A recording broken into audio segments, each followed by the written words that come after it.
Hello and welcome to Corner Thoughts episode 14. I am Pervy Fan Man. You can follow me on Twitter at Pervy Fan Man. Thank you guys so much for coming in to hear this week's podcast. Sorry it's a little bit late. Had a real hell of a time catching up with everything, but since we're here, let's get right down into it. Let's get into the summer anime ending. It's been a hell of a season with a lot of good anime that kind of flew under the radar almost because it's been getting overshadowed by a lot of different other shows such as DR3, Danganronpa, both of them, and Love Life Sunshine, and but so we have 91 Days, of course, the crime anime that's out right now. It's drama based, so by Studio Shuka. So it's been getting better with each episode, and the most recent couple of episodes, 9 and 10, have just been, well, 9. I haven't catch up to 10 yet, but it's been really good. Like, I'm surprised this isn't more popular. It's a very very well written anime. It takes that kind of mafia feel and mixes it together, and it's just so interesting because this is like the first kind of crime based show that actually has my attention fully. Of course, there's Case Closed and other things of that nature, but this, it's kind of, again, Bakano-ish, because Bakano, way back when I first watched that was something that kept my attention all the way through to the end. And 91 Days is doing that, the same thing, just keeping my attention all the way to the end. It's been a fantastic anime. Just watching Avilio and how he's been trying to play both sides of the table with both families to try to um, get him to try to get them to feud with each other, to kill each other off, to get revenge for his family, and the whole thing of just what happens, with just the whole both of what happens in both families, and just the constant, like, the plot twists that happen sometimes are just like, wow, that came out of nowhere, holy crap.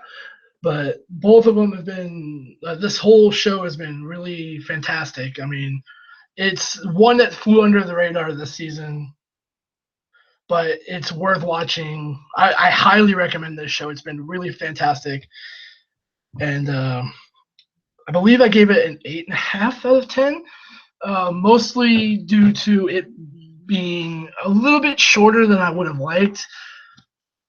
Sometimes it was a lot of it's based around kind of like the talking aspect, to where they have, like, they meet people, and there's like this whole story, and like it's a lot of slow parts in the show, but those slow parts can play a big part later on. They pay off later on, but it also kind of takes away from the show as well. But it's that kind of an even balance, because the story is so well written that you really don't recognize the um, the slow parts in the show. Like, you'll be with watching, one of the families talk about, oh, this family is doing this, and like, we're about to step onto their turf, and blah blah blah. And next thing you know, someone's getting just blasted with a shotgun or something.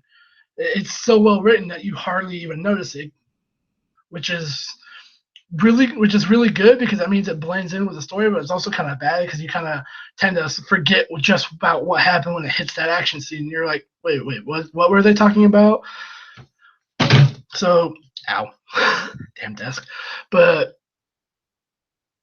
anyway, yeah, it's 91 Days. It's a high recommend for me. It's very, very cool, and I can't wait to see how it ends. So, moving on to the other one, or next one, I should say, Ama Ama to Inazuma, or Sweetness and Lightning. Fantastic show. I don't get how the show is more popular. I mean, I see like the response people get from it, and I know Crunchyroll is shilling it like crazy, but I just don't think it's been popular enough. I mean, it's really good. So it's about a single dad who is taking care of his daughter. She's really young. She's probably, I think she's in preschool age, I think, kindergarten age area, I think, something like that.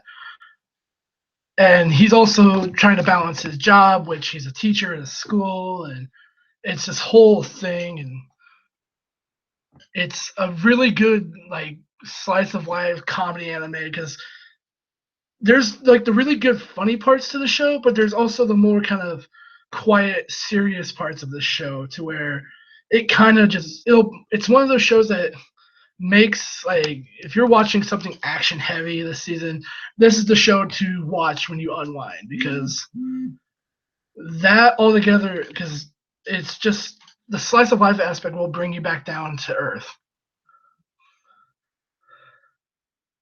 It's one of those shows that, like, you watch it and you're like, man, I can relate to that. That's a really good lesson that it's teaching.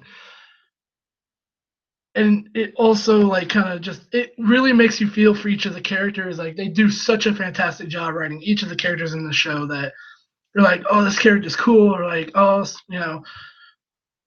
um, the Sumugi, the little girl, is absolutely adorable, and um, you get a feel for every character in this show.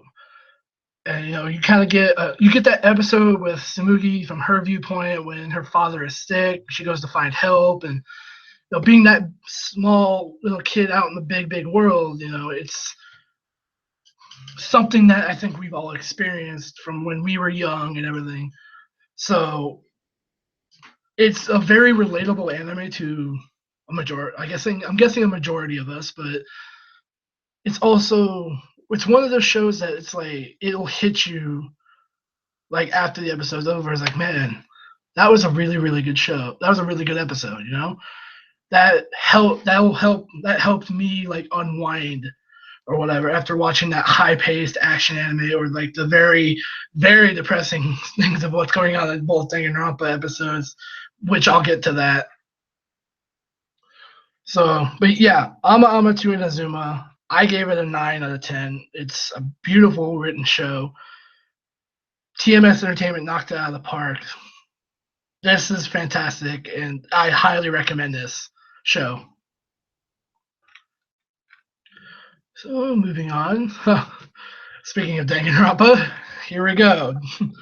Danganronpa Future Arc, Danganronpa 3 Future Arc, and Danganronpa 3 Despair Arc. Oh my god. Both of these shows. Oh, it hurts every week to watch. Oh my goodness. With Future Arc to where it's gotten now, it's just, oh my god, what's gonna happen next? And why do I have to wait a week? It's gotten that good to where you're on the edge of your seat each episode, and it's just, holy crap, dude. It started off slow at first. It really started off slow at first. I really thought it was going to be like one of those really kind of slower anime that it was just going to build until it had that perpetual climax, like way at the end. That was absolutely not the case. It really stepped itself up. Like, I couldn't believe where the story went for Future Arc. I mean, I was absolutely blown away. I was like, and where we are now, I'm fucking befuddled. Like, where we're at right now, it's crazy, and I cannot wait for these last two episodes. Episode 11 getting to come out here in a couple days, hopefully. And with the spare arc, I just watched the episode 10 today. Oh my god. Oh, each episode being a week apart from each other is so hard. Like, I think it's like 5 days from each other that both episodes air, and it's just crazy because you see what happens in Future Arc, and you're just fingers crossed something good happens in Despair Arc, and then Despair Arc comes along and bam, it just drops it right hard into your chest. And oh goodness, the last few episodes have been wow.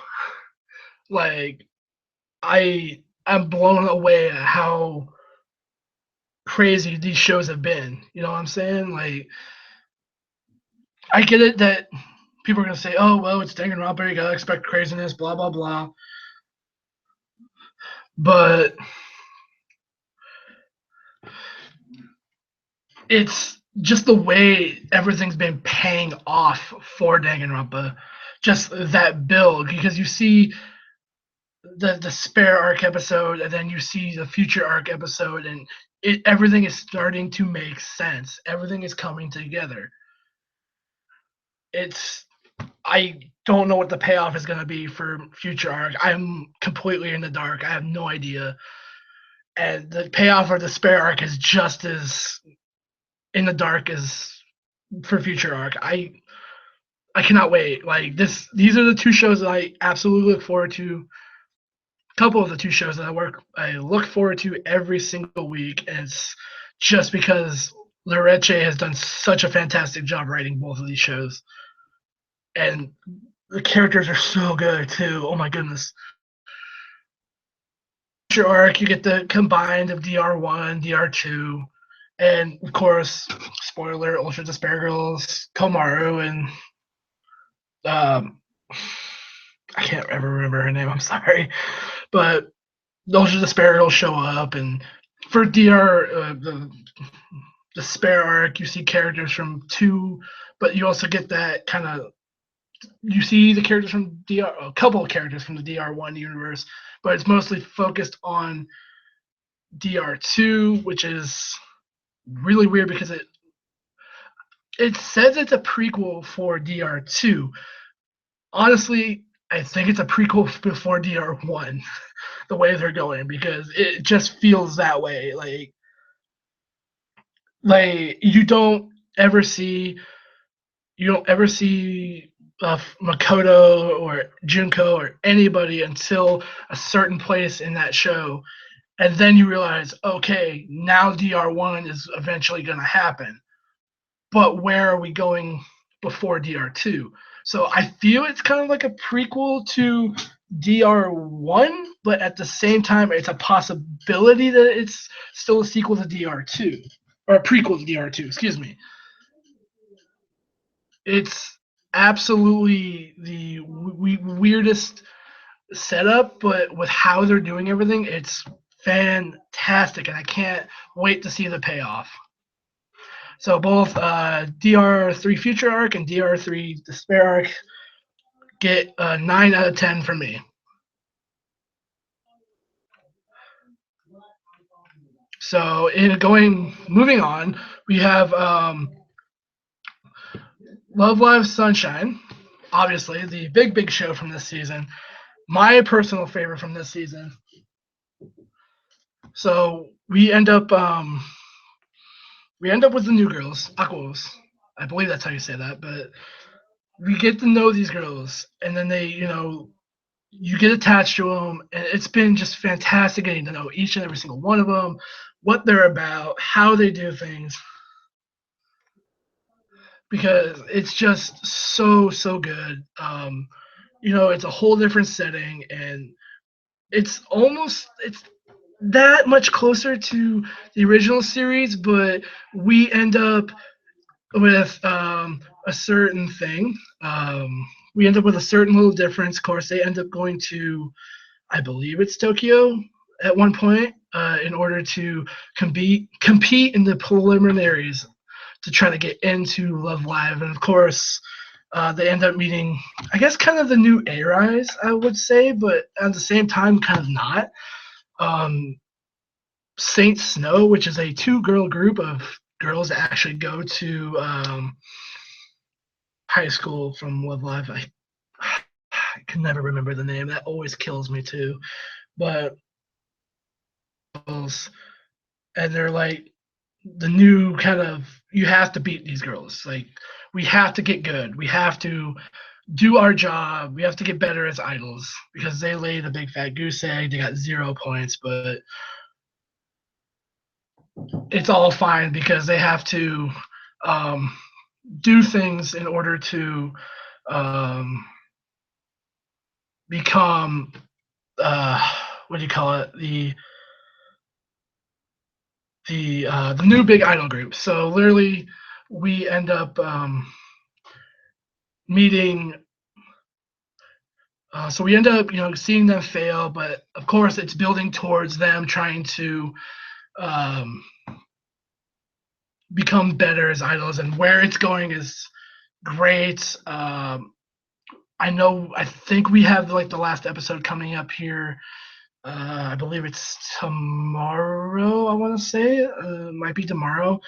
Which, if it's anything to go on, we're definitely gonna get another season of it. It's absolutely obvious. So hopefully we do get that another season to see how they progress as idols, and hopefully we get that kind of season one payoff to where it's like, okay, so we're here, but we're gonna train hard and we're gonna do what we have to become better idols. But we gotta keep moving. We gotta keep moving on, and you know, and we'll get like the eventual season one payoff to where it'll lead into, hey, we'll see you next season or like next year or whatever have you. So fingers crossed for season two. But right now, where we're at in the show is fantastic. It's so good. I'm so super impressed with what Sunrise has done with the show to kind of make it its own thing, to kind of like not kind of relate it to the original group, but to absolutely make it its own thing. Un momento, por favor.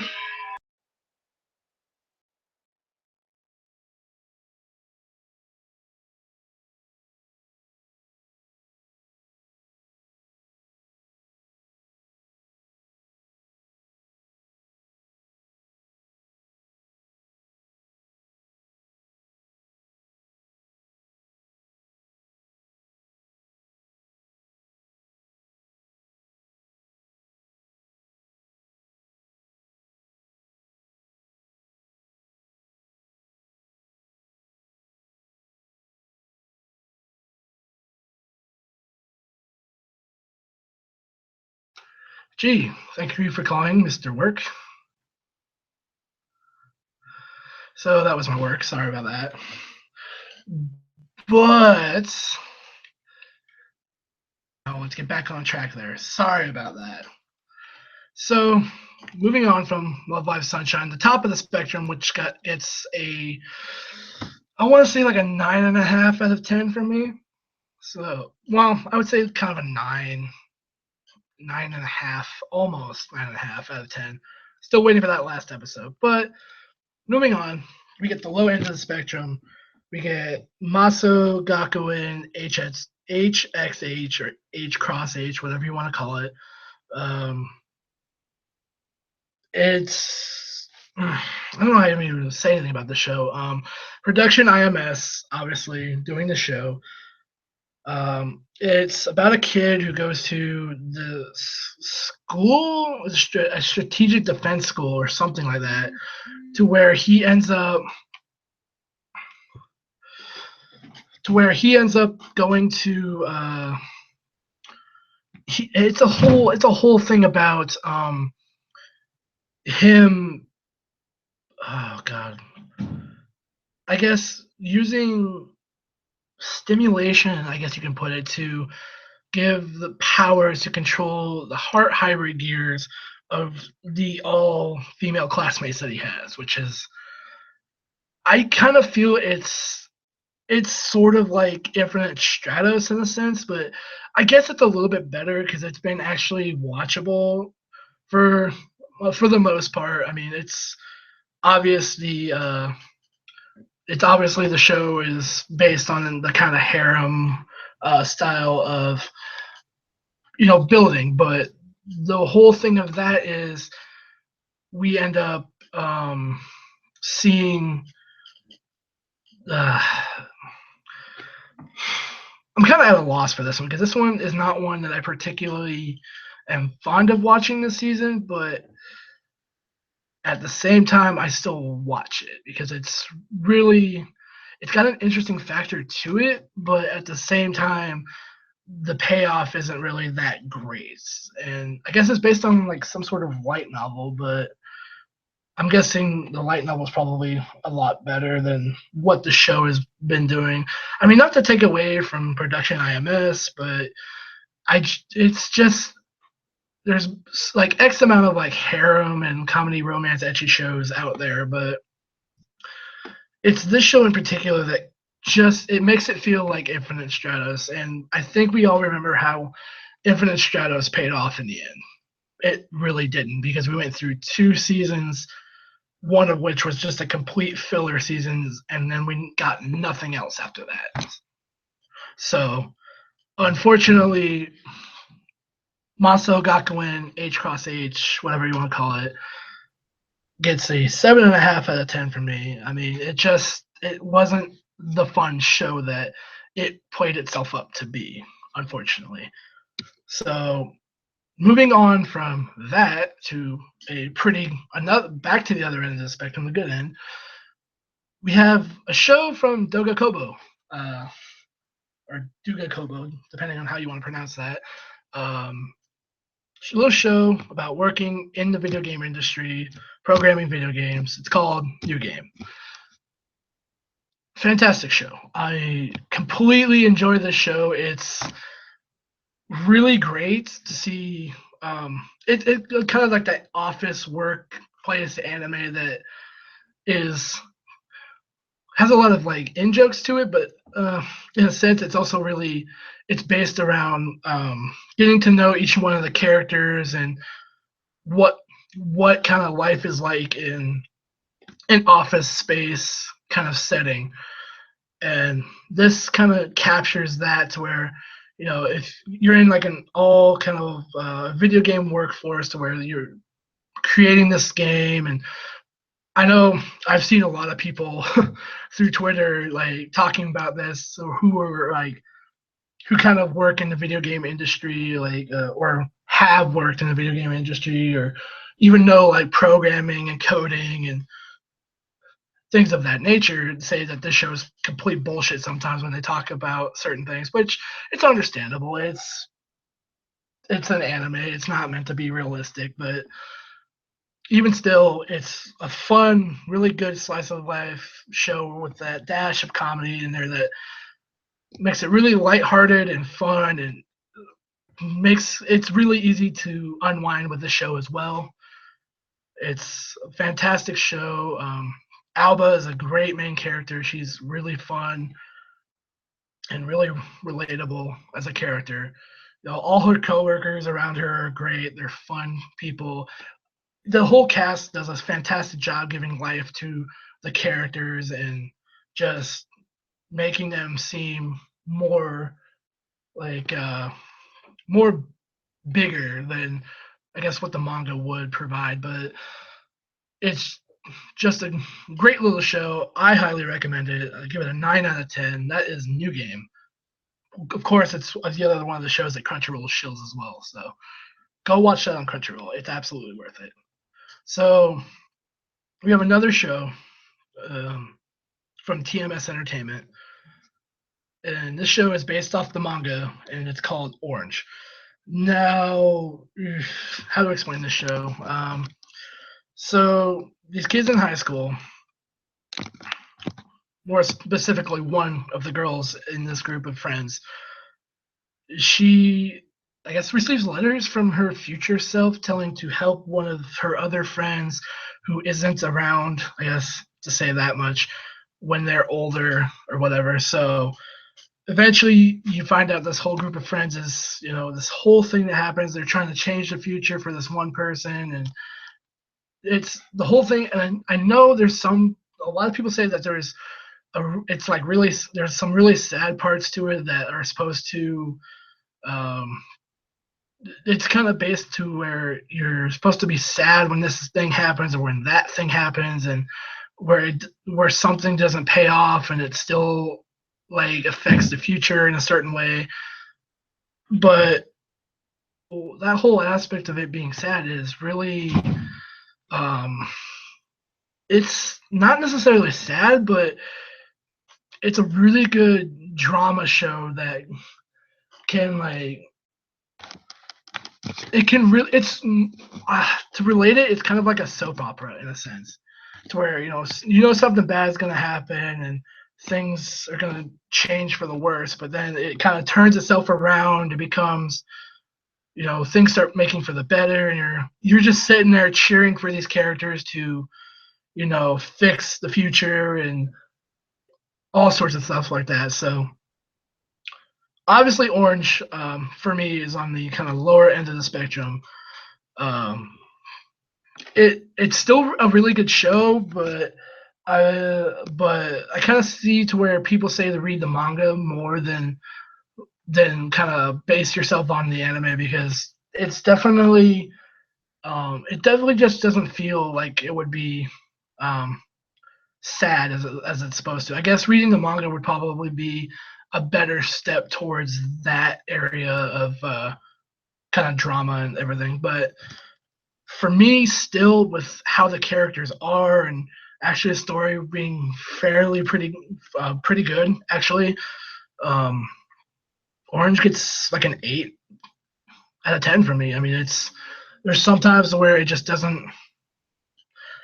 It makes you want it's. I know there's points to where you're supposed to feel sad, but it just doesn't play that way in the anime. It just doesn't feel like it's supposed to be sad. I don't know why that is, but it's a it's a really really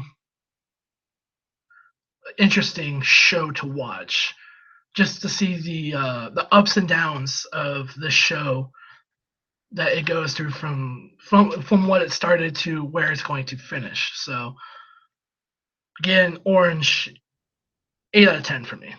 So moving on, we have another one from TMS Entertainment. They're on here a lot, doing good work this season for them. Good job, guys.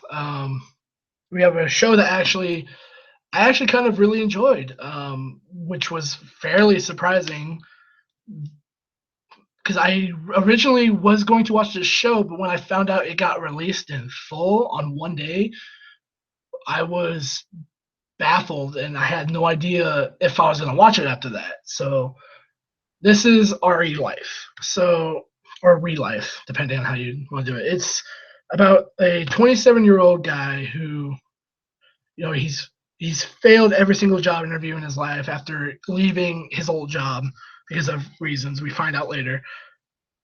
He is offered by He's offered by another person a job to work for this company called Relife, the Relife Research Institute, I should say. He's offered to take this pill and become 17 again and try to restart his life, pretty much. To go back to high school, restart his life, and become, something better than what he used to be. And that's in one full year. And of course, after that year is up, they will decide whether he can continue or he will just disappear and they'll erase everybody's memory of him. So over the course of going through the show, over the course of the year, you get to see how the former 27-year-old, now 17 again, gets to interact with people who are his fellow classmates, and like just getting it back into like the new trends and just how things are versus how they used to be when he was formerly in high school. So it's a very interesting concept to see. It does have a really, really good. It does have a really good written story to it. It's very interesting to see how the characters interact with one another, especially knowing that, like, of course, the people who are his class. There's 2 people of his classmates that are actually the Research Institute workers that are keeping an eye on him, and it's a whole thing of him like trying not to fall in love again, and he wants to be good at school so he can get a better job when he graduates, and it's all this back and forth stuff, and you get a little bit of a more serious moment later on in the show, and explaining why he left his former job before he went on this like job hunts and became kind of 27-year-old like burnout guy. So it's actually a really well balanced show. It's really well written. You get to you get a feel for each one of the characters in the show. Like you understand who they are and what they want to be and what they're working towards as a whole. And then you get right at the end, kind of a spoiler, but this huge plot twist right at the end at episode 13, and it just ends. I'm like, oh my god, come on! I legitimately want another season of this because this has me dragged in because I really want to see where this goes. So I'm hoping TMS Entertainment decides, hey, this is actually pretty popular. We should do another season, or if hopefully it does well enough to get another season because I think it's worth it. This show was really well written. The characters were really well done, both voice and like how they interacted with one another, and it being based on the manga. Obviously, I'm hoping they don't give us the "hey, if you want more, go read the manga" kind of situation. But anyway, Real Life, fantastic show that I do recommend watching. All 13 episodes are out, I think, right now on Crunchyroll. I think maybe you'd have to. I think you'd have to have a premium membership for that, but I believe they're all out on Crunchyroll right now. It's worth watching because they are really, really good. It's a really, really good show from TMS Entertainment as opposed to Orange, and it feels like I got more out of this one than I did with Orange so far. So I believe RE Life is the better show, and I do give it RE Life like an 8.5 out of 10. It's a really, really fun show. It's worth checking out. Like, don't marathon it all in one day. Just don't do that. Just spread it out. Watch it bi-weekly or watch it weekly if you have to. So, moving on from that, we have one coming in from Brains Base Knowledge. Servant, based on the manga, obviously. It's good. This show is actually really interesting because it's a vampire show that's not mainly focused on just the guys in the show. It's not like kind of a slice of life vampire show. No, it's actually it's got a lot of good action in it, but it's also got some pretty fun characters in it as well. Just and I know the manga is actually pretty popular right now too, both here and over in Japan. I think. Don't quote me on that, but I think. Um, about this kid named Mahiru. He ends up meeting this stray black cat who he immediately names Kuro. Come to find out that Kuro is not an actual cat, but he is a vampire, and he becomes a servant or a servant vampire for Mahiru because he named him, and they made a contract and the whole spiel of that. Come to find out, Kuro, he's sloth. So it's kind of like there's like the seven deadly sins thing going on, sloth, lust, envy, all that kind of stuff. That sort of thing. So mixed in with a kind of a really fun vampire show. There is a hint of comedy in the show, but it's mostly kind of based around the action, which is actually really well animated. It's a fantastically fun show. It's definitely flying under the radar this season, but I would recommend Servamp. Honestly, I feel it could have done better if it came out at the same time as some of the other shows. Like, say if like it came out around like the Tokyo Ghoul era when Tokyo Ghoul first came out, I think it would be one of the bigger manga / anime out there along with Tokyo Ghoul right now, but so far it's kind of flying under the radar, and I do believe it deserves a look-see because It is actually a pretty fun show. So Servamp gets an 8 out of 10 for me. It's definitely worth watching. Um, Depending on how it's worth watching, and if you can, I would definitely recommend reading the manga as well. So that way you can get kind of a more of an experience past the anime, or hopefully we get another season of it. Who knows? But yeah, 8 out of 10 for Servamp. So moving on from that, can't wait for this one. Shokugeki no Soma, Food Wars Season 2, the second plate. So, how good has this show been? Let me tell you, it's been fantastic. This is everything I wanted out of Food Wars and more. It's so good. It's got just such a good factor to it. It's been a lot of the battles in the show, the Shokugeki battle that was in here, a couple of them that were in here, they leave you on the edge of your seat and you're like, oh shit, now I have to wait till next week for the next episode. Oh my god, why? So literally that's how I feel with this episode. That's this show actually from JC Staff. You guys have knocked it out of the park with this show. Holy crap. Um, you get the fall autumn elections. That's what it was. The autumn elections. So you get the battles with Soma, Alice, Megumi, Takumi, Sako, Kurokiba, Hayama, and Mimasaka. Just it's this whole new crew. Like you get to know these characters more. You get to know Alice more. You get to know Kurokiba, who's Alice's kind of manservant, I guess, butler-ish kind of guy. You get to know Hayama, who's like the king of spices and crazy good at what he does. You get to see kind of more about Soma and how he does things, and also you kind of get a little bit more focus on Megumi to know who and why she does things, and of course you get like the Aldini brothers and all sorts of cool stuff. So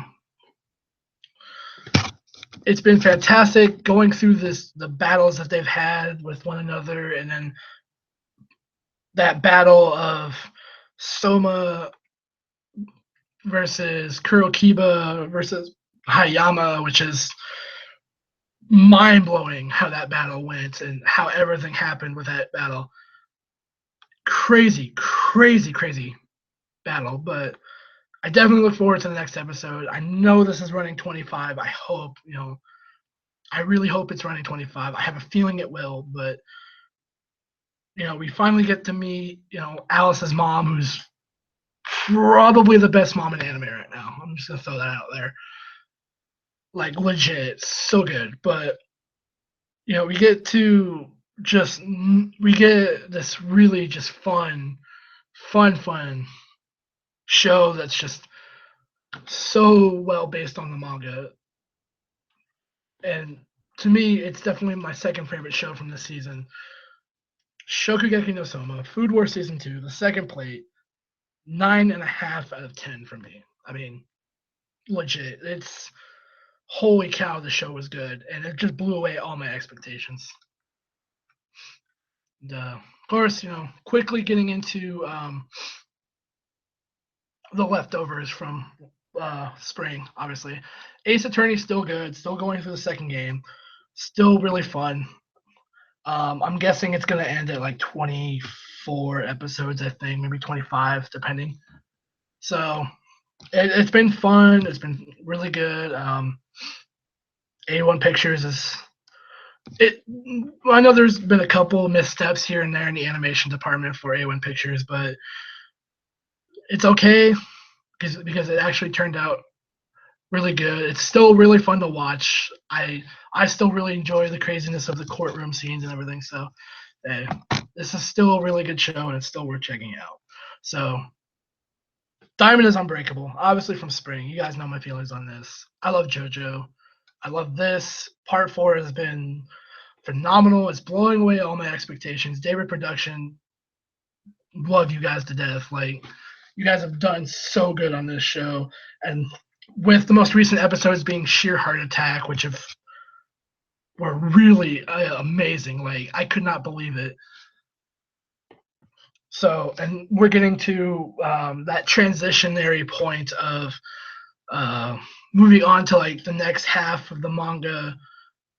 It's that kind of, it was that cutoff point that I actually expected the anime to end, but it's going to go through all the way to 48 episodes. So that means they're going to blow all the way through the manga, all the way, hopefully, to at least 48, if not like 50. I think it was like 48 or 49, but hopefully they go like an even 50. So it's fantastic how close it is to the manga. It's pinpoint good. We're this much closer to Highway Star, which is something I can't wait to see animated. My God, that's going to be really fun. So can't wait. JoJo's Diamonds Unbreakable, still really good. If you haven't seen it yet, watch it. If you haven't seen JoJo's yet, what are you doing with your life? Of course, the big one that everyone's still talking about from last season. Last episode is set to come out here tomorrow, I think. If not, Sunday. ReZero. ReZero. Oh my God, the show. Where White Fox once failed with a Kamiga kill and its original anime ending, wow, we really can't call it an original anime ending anymore after what the manga has been going through. But anyway, White Fox, honestly, you guys have, to me, y'all have redeemed yourselves with this show. I mean, holy shit, this show has been really good. The characters are good. The story is fantastic. Just the plot twists that happen in the show are amazing. The show that inspired feels of despair that would get Junko off through 13 episodes 13 to 15. Holy crap, the show has been so fantastic. Like, if you guys haven't seen the show yet, pick the show up, watch the show, marathon this show if you can, because it's that damn good. And I know the last episode is coming up, so I'm so sad that the show's gonna end because it was that good. But kudos to White Fox, kudos to the vocal cast, kudos to the artists, everybody who worked on the show. Fantastic show that has stolen the hearts of many anime watchers from last season to this year. Some people even calling it an early contender for anime of the year. So ReZero, y'all go check that out because it's so good. Go watch it. So that was summer. So we'll go through the quick rundown of fall of what's worth watching. So I know fall is coming out here soon. I'm kind of excited because there's a few shows in actual fall that I do look forward to. There is an interesting amount of shows that can throw a lot of people for a curveball too, which is going to be quite the interesting fact. So let's start with this one. I know a lot of people are going to groan about it, but All Out, the rugby anime. I cannot wait. We finally get an anime about rugby. How cool is that? Like, I know rugby's not a very big sport, but getting an anime about rugby is insane. And I know it's kind of a smaller sport in Japan because sumo is their national sport, along with baseball, soccer, and another and sometimes football, but actually I should say American football, gridiron, I guess you can call it. But yeah, I'm excited for this because this is gonna be really interesting to see how this plays out because it's a rugby anime. Like, I've never heard of something. We're getting closer to the point to where we can actually get another decent. I'm hoping this is going to be another good sports anime, much like in the way of Haikyuu, because Haikyuu is fantastic. I love that show. I can't wait to see what All Out is going to do, though. Like, it's the sports show that I'm looking forward to next season, and the fact that it's 25 episodes. Oh, dude, cannot wait. So, of course, another one from Silverlink, Brave Witches, which is the Strike Witches spinoff featuring the 502nd Joint Fighter Wing. So that's going to be fun. I'm actually personally wondering if the original Strike Witches are going to show up in the show as like a cameo or something, but I definitely look forward to that because it's a new variant of Strike Witches. So can't wait. I'm still up on the fence of this one, by the way. Bungo Stray Dog season 2. I'm not sure. Like I finished season 1, I thought it was okay. I thought it was decent, but I'm not sure on season 2. If it gets to somewhere good in season 2, then I'll be happy. But if it doesn't, I don't know. But I still do plan to at least give this a shot. It's from Bones, and I do like a lot of stuff from Bones. So fingers crossed. Hopefully, this is a little bit better than the first season. Of course, we have what was the one that I was going to talk about? Okay, skipping down here. Obviously, Production IG is back. Haikyuu season 3. Are you ready for this? Because this is going to be the most intense sports anime from this season. Like, I know I said All Out is one I'm looking forward to, but this season 3, it's the big game. It's go time. Like mm, fly crossing the fly. I cannot wait for this show.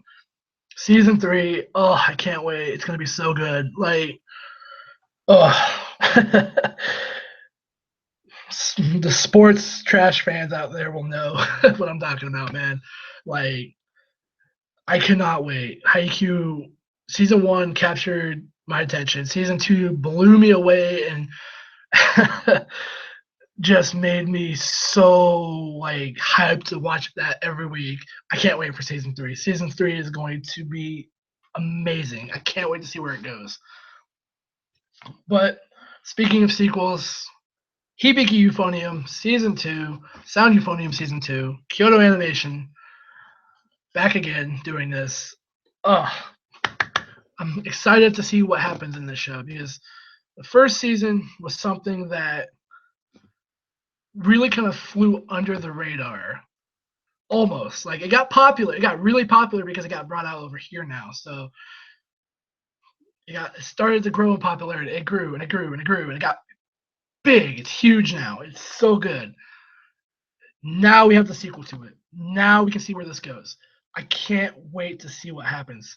After them releasing the movie that just recaps the show, I cannot wait to see where this goes. It's going to be fun.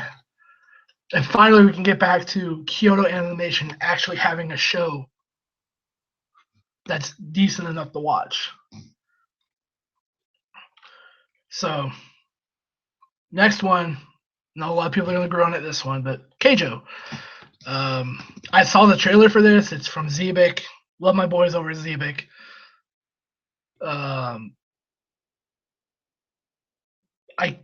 don't know how to describe this. It's literally you battle on a little like foam pad thing in the middle of a pool by throwing your ass around, like just bumping people off. It's in Dead or Alive Extreme Beach Volleyball 2. I know that.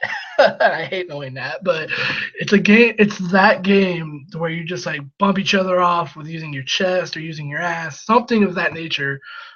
But it's like taken up to the extreme to where it's just going to be people throwing. They're going to be throwing bows, pretty much. You're going to be throwing elbows on people in this show, but with their ass. I mean, what even is this show going to be about? And it looks really like it's going to be really super funny. So personally, it's going to be a fun show. I can't wait for that one. This one I'm excited for, but I'm more excited for when it finally gets dubbed because Iron Blooded Orphan season 2, Gundam. Personally, I'm watching this first season dubbed. It's been excellent so far. I personally am probably going to wait for season 2 to get dubbed so I can just watch that as opposed to the sub because I really don't want to spoil myself on it. Like, I really want to wait until the dub to kind of get that feel for season 2. So I am excited it is getting another season, but I would rather wait for the dub to just kind of be sure to kind of know that, okay, here's the dub. Let's watch it finally. Let's not spoil myself on the sub. So yeah, but that's another one I look forward to. Iron Blooded Orphan season 2. There's another one here that's I actually did really want to watch. I'm sorry, I can't remember. There's specific ones that I did want to watch, and I can't remember. But let me get to the one that I am the most hyped for, the most excited about, the absolute most jazzed about. Like, as a wrestling fan, to me, the last good wrestling animes have been the original Kinnikuman over in Japan and Kinnikuman Legacy, or Ultimate Muscle when it came out over here. Those have been the last good wrestling anime. I don't consider Wanna Be the World's Strongest a good wrestling anime. I consider that a sham on wrestling anime. That should not even exist. That's how bad it is. But this is the Redeemer. This is going to happen. Tiger Mask Double. Tiger Mask W. Oh, I can't wait. The hype is real for this show. Oh, I cannot wait. Like, I believe it's like a sequel to the original, like 1974, follow up to the 1974 Tiger Mask anime, the original Tiger Mask anime from way back in the day. But I cannot. Oh my god, I cannot wait because this show is not only going to be about Tiger Mask and about the villain of like the Black Tiger, I guess, or yeah, like Black Tiger as I think that's what he's called. But oh, I can't wait! Literally, the show is going to feature NJPW stars Kazuchika Okada and Hiroshi Tanahashi. Oh, it's so good. If it ends up with Tiger Mask battling Okada for the NJPW World Title, I'm going to freak. Oh, somebody who's a wrestling fan, I'm so happy that the show is going to redeem. The show is going to redeem wrestling anime. Finally, thank you, Toei Animation.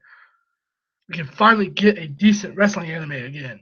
And this is going to be the savior. I know I'm praising it a lot, but this show, oh, I cannot wait. It's going to be so good. So good.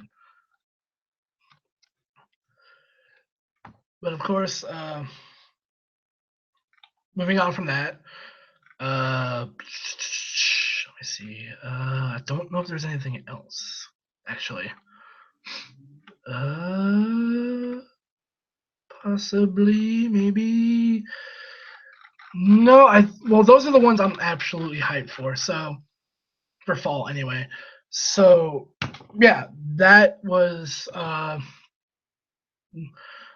my talk of ending with the ending of the summer season and what to look forward to in fall. So for right now, I'm gonna take a break, and I will be back here in a few minutes. Thank you guys for listening to the Corner of Thoughts podcast, episode 14. Really appreciate it, and I will be back here in a couple minutes. Stay tuned.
Okay, and I am back.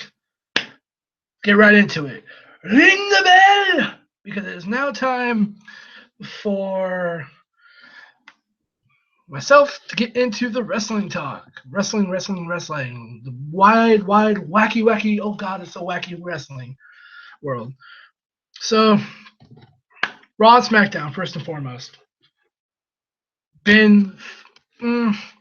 Raw's been half and half. Usually, about the first hour of the show is actually fairly good. The rest of it, not so much. That 3 hour that 3 hour show is really, it's kind of taking away from the show altogether. Like that 3 hour show is that the last couple hours, there's like a whole middle gap there between hour 1 and hour 3 that are just, why am I still watching this right now? I need to change this over to something else, Monday Night Football or something. But when you hit that third hour and you have that main event, the main events have been fantastic recently. You have, the whole Kevin Owens, the winning Universal title because of Triple H, and you have, of course, again, Kevin Owens facing Roman Reigns for just a one-on-one match this past week, which was great. It was actually a really good match. Owens won out again, obviously, showing that he is the far superior wrestler. As much as they're trying to push Roman as a face, he's still a heel, and Kevin Owens is the technical baby face, even though he's supposed to be a heel as well. So literally, we get Owens winning, and Seth Rollins. I guess they're trying to push him as a babyface since he attacked Owens or whatever, and it's a whole thing that's going on right now that has been just great. It's been really good. Let's put it that way. Raw has been meh to pretty good. Depend like every week. So because it fluctuates up and down. Because like I said, that first hour is pretty good. Past that, there's some things in there that just like, why is this on my TV? Another Braun Strowman squash match, which unfortunately Sin Cara got squashed on his birthday, which is unfortunate. But then you have Nia Jax. Actually, that was something from this past Raw that was actually fairly good.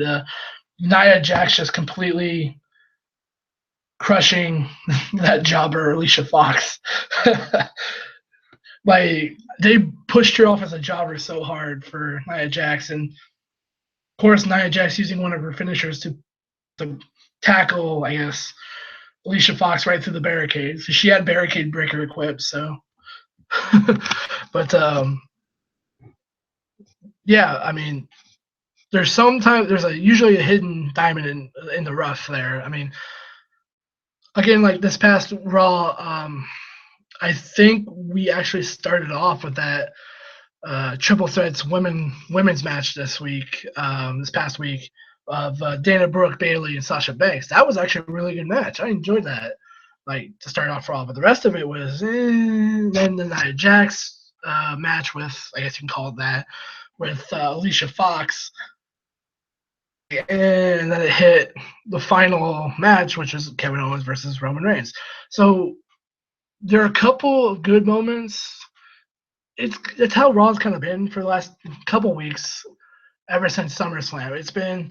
There's the meh moments, like, I don't want to watch this anymore, to the what do you call it?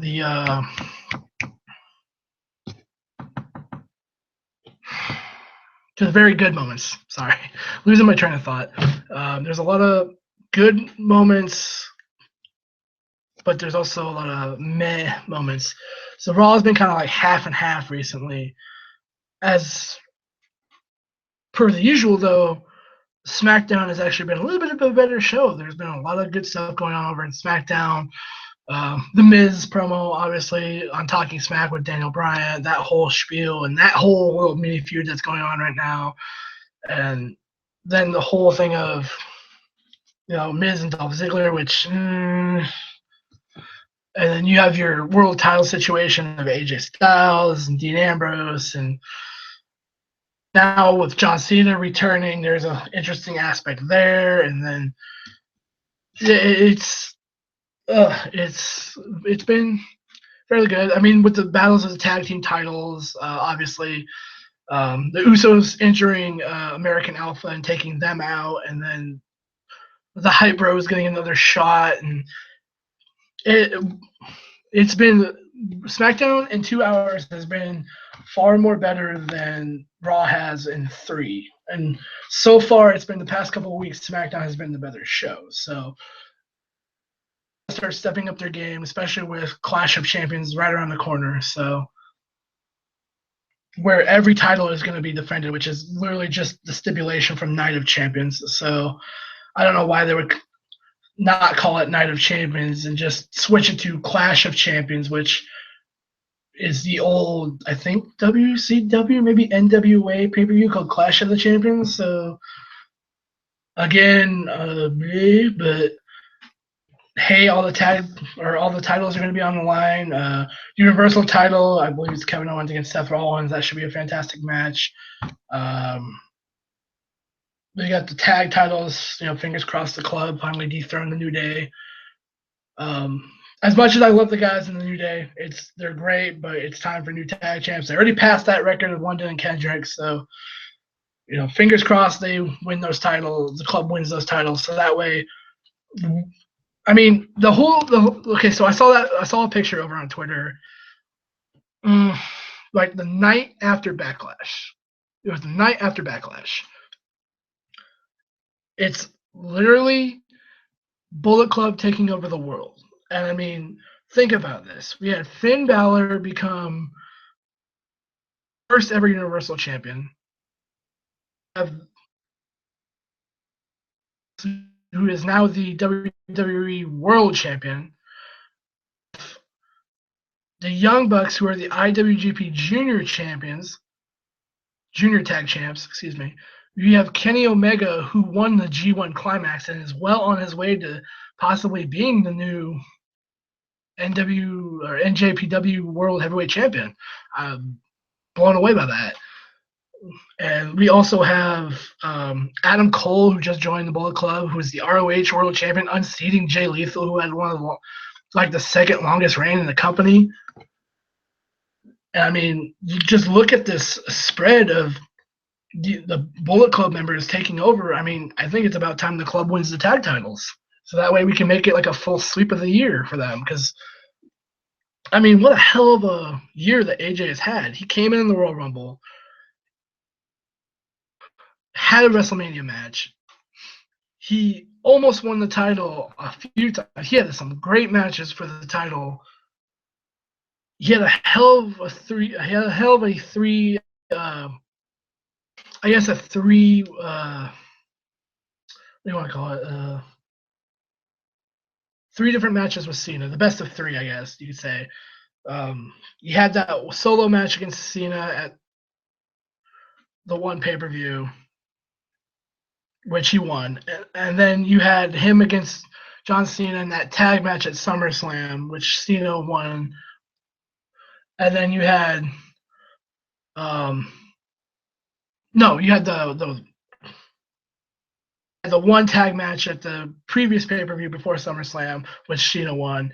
And then it might have been on a regular show. I'm not sure. I don't remember. But then you had the one-on-one rubber match, I guess you could call it, between Styles and Cena, which AJ won clean. Pinned Cena 1, 2, 3. And that was a hell of a match. That was probably match of the night, honestly, because SummerSlam wasn't exactly a very good pay-per-view this year. So you just have, like, from humble beginnings, the Bullet Club over in New Japan coming over here and while staying over there, having the having the world of professional wrestling under their control. I mean, that's crazy to think about. It's just insane because you have the possibility of Gallows and Anderson becoming the new WWE Tag Team Champions. And making it a full sweep. That's crazy to think about. With everything that's happened, I mean, Bullet Club is now an official thing. I mean, it's worldwide. Like they've always said, Too Sweet, we're worldwide. It's real. That whole spiel. I mean, and just to make it, even to start off the new year next year, Kenny Omega versus hopefully Kazuchika Okada for the NJPW World Title at Wrestle Kingdom. I want to say it's 11 because we just had 10. So yeah, it's 11. Wrestle Kingdom 11 in January. I mean, to start off the year, if Kenny Omega wins, that's a hell of a year for that kid. And like just to think about the things that has happened in wrestling, it's been a great year for wrestling. It has downs, a lot of downs, but it also has very big ups. So, I mean, you have also the United States title, which I'm guessing that's going to be Rusev versus Roman for the United States title yet again. I don't think they're going to give Roman the United States title. I don't think they are, but if they do, I don't know. Like, I'm 50-50 on that match. Like, I would rather have Rusev drop it to somebody who wouldn't get booed holding the title. I don't know. Like, they'll figure it out. And if they don't, they'll give Roman Reigns the title, and then somebody else will end up winning it eventually. But anyhow, yeah. So we have Clash of Champions coming around the corner. SmackDown just got off its own pay-per-view, Backlash, which was actually a really good show, not going to lie.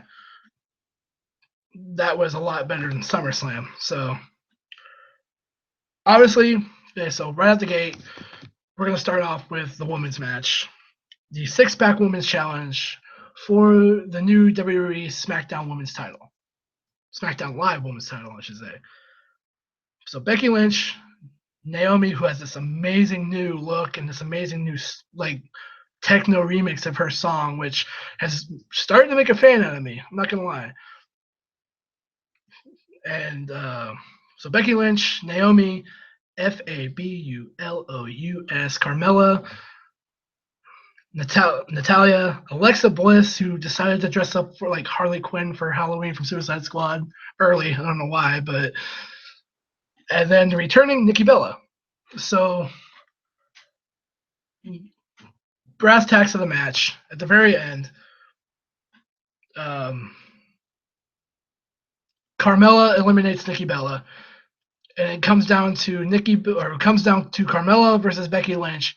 Becky Lynch catches Carmella off guard, puts her in the disarmer armbar, makes Carmella tap. Becky Lynch finally holds the women's title on the main roster, like she rightfully deserves. She's the new SmackDown Live Women's Champ, and I cannot wait to see what they're going to do next. So, obviously, what they do next this week was have Alexa Bliss, of all people, Alexa Bliss become the new number one contender. That is so cool. I cannot wait for the match that's going to happen between those two. And that's not going to be for a while, I would think, unless they plan to give it away on like a SmackDown Live at some point. But because their next pay-per-view isn't until after Clash of Champions, and that's next month, I think.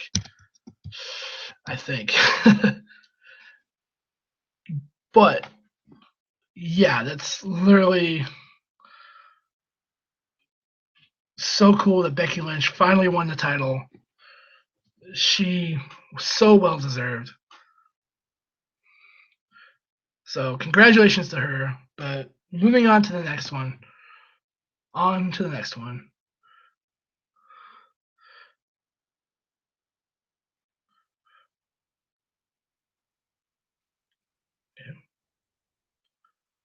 So the next one, the second chance match, as they called it, the Hype Bros versus the Usos. long story short, match was actually fairly good. Hype Bros were really fun to watch. Um,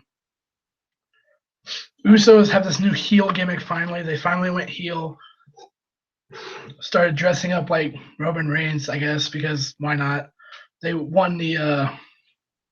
They're wearing like these like black tank tops with like these black shorts that they. It's really weird. Like they went like all black. It was interesting. They didn't have the face paint on, so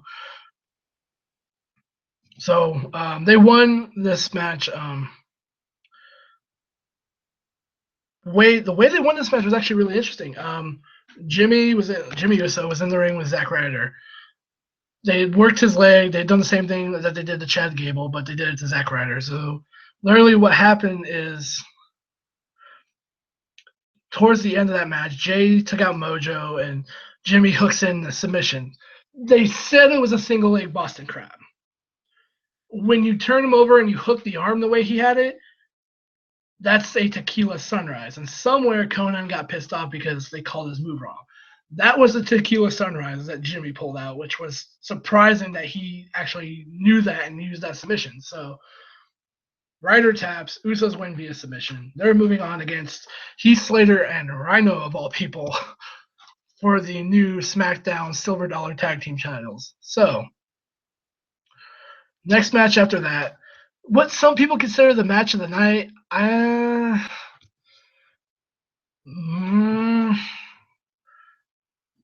don't know. Like, I'm like half and half. This match was good, but I had enough of both of the guys who were in the match just because they just have been shoved down our throats for the past month. So we have the Miz versus Dolph Ziggler for the IC title. Back and forth match. Actually, wasn't too bad at some points, but there was just some points where it dragged on way too long. I get, of course, Miz wins the usual way. Maurice distracts Dolph. She sprays her in the face with, like, I guess this hairspray or something that she had, and Miz catches him into the skull crushing finale, pins him 1, 2, 3. Miz retains, obviously being the big heel and obviously being the coward that Daniel Bryan pictured him to be. So with that ongoing feud of that happening, so next we get Bray Wyatt comes out. You know, that's the expected. Well, early on in the show, Bray Wyatt attacked Randy Orton. I guess it was rumored that Randy Orton had a shoulder injury or something before Backlash, and he couldn't wrestle that night because of it. But so why they had Bray Wyatt attack his leg as opposed to why not just do the shoulder? But whatever. Bray Wyatt attacked him, made it to where, oh yeah, he can't compete because he injured his leg, blah blah blah. So literally, Wyatt comes out, you know, he's sitting there waiting for Orton to come out, laughing it up. He's like, he had a really good line too, to where he told the ref, "Do your job, ring the bell and count." I was like, yes, yes. This is the Bray Wyatt right here. Like, this is the Bray Wyatt that, like, he attacked Randy Orton backstage. He knew he wasn't going to come out here, so he wanted to win via count out or forfeit, whatever. But heel Bray Wyatt, like, finally. I mean, I know he's gonna be always a face because he cuts amazing fucking promos still. But then we get that plot twist, the one misstep in the show. The one kind of big misstep in the show. Bray Wyatt about to leave. Boom, pyro goes off. Or, well, I guess the ring announcer gets a message from the back saying, "Oh, well, since Randy Orton can't compete, it's going to be Bray Wyatt versus this man in a no holds barred match." And then, boof, out comes Kane. So obviously, at first, we all thought Kane was going to job Bray Wyatt out, and it was just going to be a quick match or whatever. Bray Wyatt gets some offense in, almost hit the Sister Abigail. Kane comes back, choke slam, 1, 2, 3. Not the case. Match was fairly good. Bray Wyatt hit that big boy senton through a table, which was fucking insane. I thought it was amazing to see that.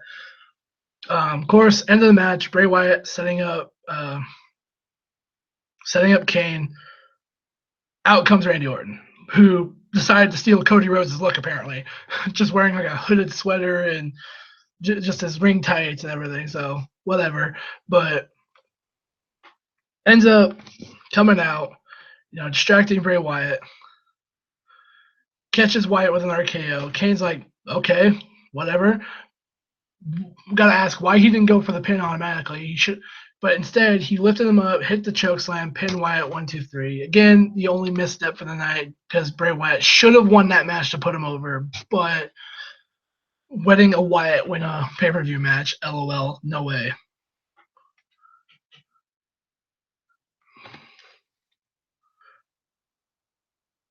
So the next match, we get the tag team title match, the Usos versus Slater and Rhino, which everybody was behind Slater and Rhino because we all are hashtag he's kids.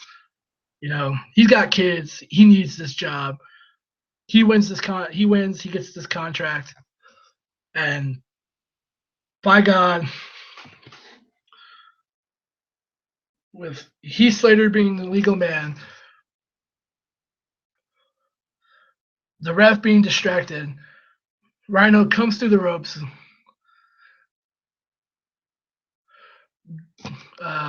gores Jimmy Uso, and drags Heath Slater over to score the pinfall. 1, 2, 3. Heath Slater and Rhino, the first ever SmackDown Live Tag Team Champions. Oh, it was such a feel-good moment. They did it. They cut a great promo after. Beulah, we're getting a double wide. Woo!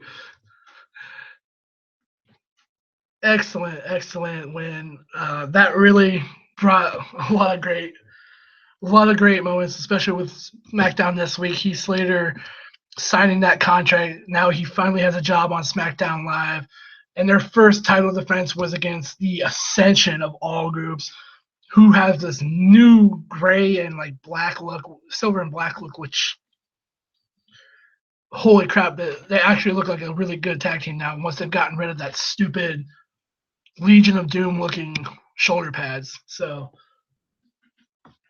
I'm hoping this leads to the Ascension being a better tag team and hopefully them being booked more, but who knows, obviously. So, but yeah, SmackDown Live Tag Team Champions, Heath Slater and Rhino, feel good moment of the night. Congratulations to the both of them. So glad. Can finally feed his 25 kids or whatever the hell he has. So, of course, last match of the night. By the way, this was like a 2-hour pay-per-view, maybe 2.5-hour pay-per-view. It was short pay-per-view. So, last match, obviously, World Championship match. Actually, this is the match I thought was match of the night, obviously, because it was really good. It was back and forth. Both men just doing what they do. Dean Ambrose being that wacky brawler dude, and AJ using his strikes and all sorts of things. So, end of the match. Obviously, we get a ref bump.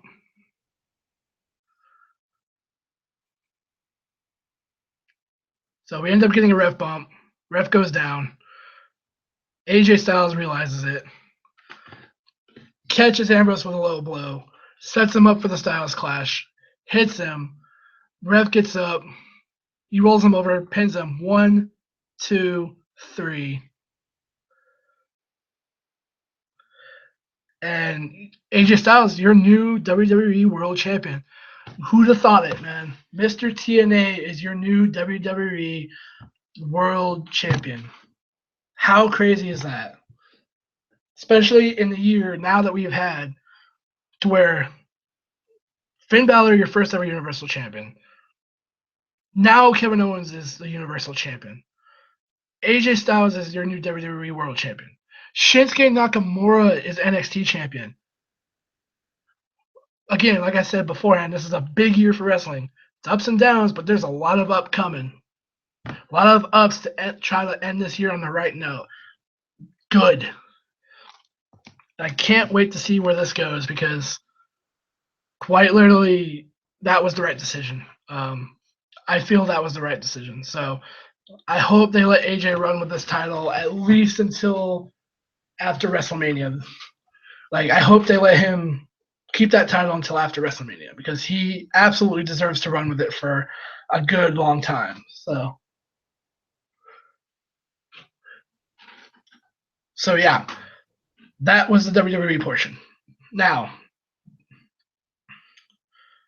let me get into the one thing I'm so glad is back. Oh God, El Rey Network, how much I love you. Lucha Underground is back. So happy it's back. Yes, yes, and yes. Season 3 has started. We started off hot. We had I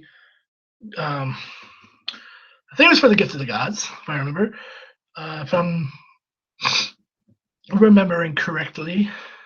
Well, we started off the show. Dario Cueto has returned. He's no longer arrested. And he comes out, start the show off. He has this wheel, this really big spinner wheel thing to decide, hey, somebody's going to face my brother for the Lucha Underground title right now in that ring. So, Montanza's out there. He spins the wheel, lands on who everybody wanted to get a title match, but he got robbed by Dr. Wagner Jr. Son of Havoc. So happy for him. If anybody deserved that match, it was Son of Havoc. So happy to see him get that title match. He performed fantastically. Unfortunately, Montanza was just a little bit better, and he got beat. He got beat 1-2-3, but hell of a performance from that guy. Matt Cross, man, that guy knows what he's doing. He's so much fun to watch every time he's on Lucha Underground. I cannot wait to see what he does next in the future.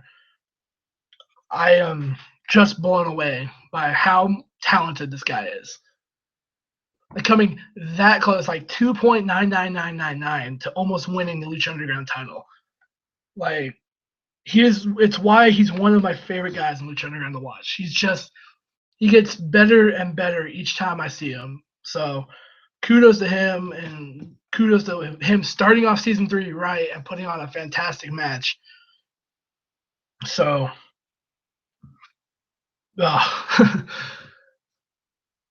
so then to go into the next match, I believe it was for the Gift of the Gods Championship, if I remember. We had Sexy Star as the defending champion, so against the infamous Taya. Great women's match, back and forth all over the place. Sexy Star gets the win. Unfortunately, Johnny Mundo and his goons of Justin Gabriel and or whatever they call him, and Jack Evans come out. They beat down Sexy Star, but out come the trio tag champs of Drago, Aerostar, and Phoenix to chase them off. So obviously, still looming tension between those two groups. So there was a fantastic back and forth match between both. Sexy Star pulled off the win. So at the end of the first episode, we get Pentagon Dark against Rey Mysterio Jr. What a good match! Rey Mysterio proves he's still got it against the new generation, I guess you could say. So I guess. Pentagon Dark, or Pentagon Jr., proves that he is still one of the best competitors in Lucha Underground. Him working with Rey Mysterio Jr. was ridiculously good. They both had back and forth. Of course, Pentagon still focused on his former master, Vampiro, at ringside. He ended up losing to Rey Mysterio because of that reason. but he went. So obviously he went to break Ray's arm or whatever, being supposed to be heel. So he ends up being attacked by Dragon Azteca Jr. Or I guess El Draga Azteca, I guess Jr. I guess you can call him if I remember. Um, but yeah, so there's obviously going to be a future match between those two. So that's what I'm looking forward to because those guys are both really good competitors. So that was the first episode. And that first episode was a fantastic way to come back. Now, to set up the next episode, during the first episode, Marty the Moth, creepy bastard that he is, paid a visit to Dario himself, saying that it's time for him to go after, the Lucha Underground title and this whole spiel and everything. Dario says, you have some unresolved business with Killshot, and how about this next week? It's going to end between you and him. You're going to finish off this feud or whatever. Dario says next week you're going to have a WMD match, Weapons of Mass Destruction match, which kind of describing it, it's a hardcore match, but it's military themed, so it was a fantastic match. But so, Marty laughs and says, Killshot, he's been in war, but he better prepare for war like I am. So, get to this week. We have this week. We start off with I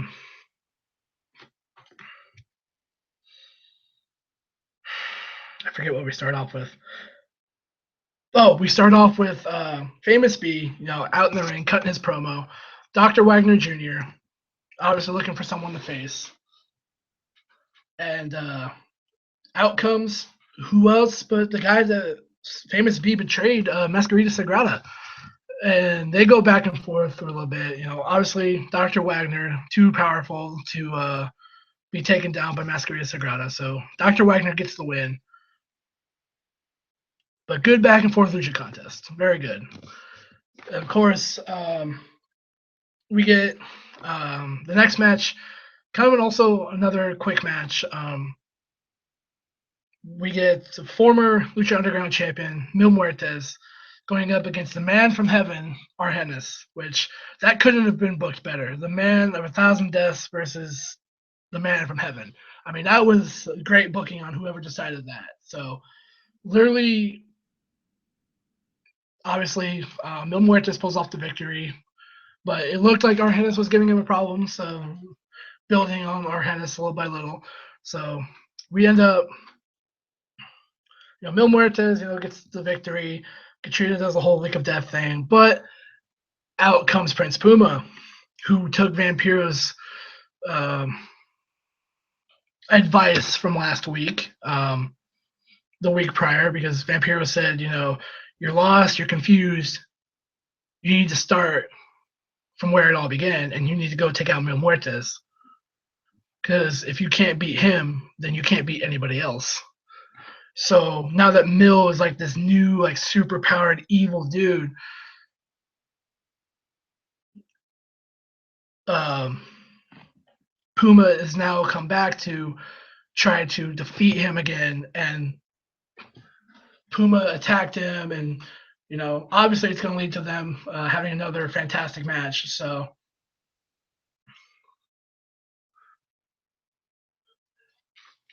of course, to round out the show, we get the Weapons of Mass Destruction match, which, oh my goodness. Okay, so this is on El Rey Network's YouTube channel, matches of the week for season 3. Do go watch this match, because the best way to describe this match was a just brutal, like so brutal hardcore match. Let's put it this way: like straight early on in the match, Killshot Marty just brawling all over the place into the fans. Marty brings like this unloaded machine gun to the ring, obviously, and he gets clocked right in the face with it and busts him open. He's bleeding like stink all throughout the match. Killshot, they're doing the whole thing, and it's back and forth. There's a moment in there to where They have like weapon crates, like actual weapon crates set up in the ring. Marty suplexes Kill Shot from the top, by the way, onto these crates. So that's a moment to where you're just like, ow! Just like your back folds in and you're just like, oh my god. Uh like that cringe moment to where it's like, oh, that you have to feel like it hurts you even though you're not the one taking the move. And then Kill Shot hitting the Death Valley driver onto the setup like metal ladder and busting Marty Moss' ass on it, and just of course towards the end of this match. Actually, no, forget that. I'm not gonna spoil it. Y'all go watch this match. It's on LRA Network's YouTube. Go watch this match because that so far has been match of the season. I mean, holy shit. But yeah, going from the good for Lucha Underground to the what the fuck did I just watch for TNA? Y'all know what I'm going to be talking about here. Deletes or Decay. So the sequel to, I guess you could say it's the sequel to the Final Deletion, which is very still controversial, and I'm still not 100% on it. So what happens is, okay, there's promos that lead up to this, that lead up to like this final like fight or whatever.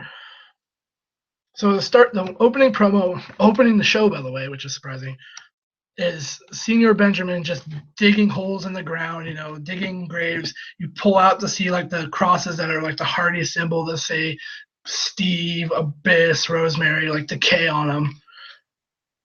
All the graves for like all them and everything. So, of course, this is actually the night that TNA debuted their new championship, the Grand Championship, which is actually a really interesting concept. It's the TNA Grand Championship is absolutely something. It's interesting because it's like an MMA thing to where you get like 3 5-minute rounds of wrestling, but not like Greco-Roman, but actual professional wrestling. Like you go in there and you can win by pinfall submission like usual, but it's in 5-minute intervals. You have to either beat your opponent in 5 minutes or you have to go all the way through 3 rounds. You have to beat your opponent in one of these rounds within like the 5-minute time limit, or you can wait till after the 3rd round and go to the judges' scorecards because they'll score you on like aggressiveness, big moves, and all sorts of things of that nature.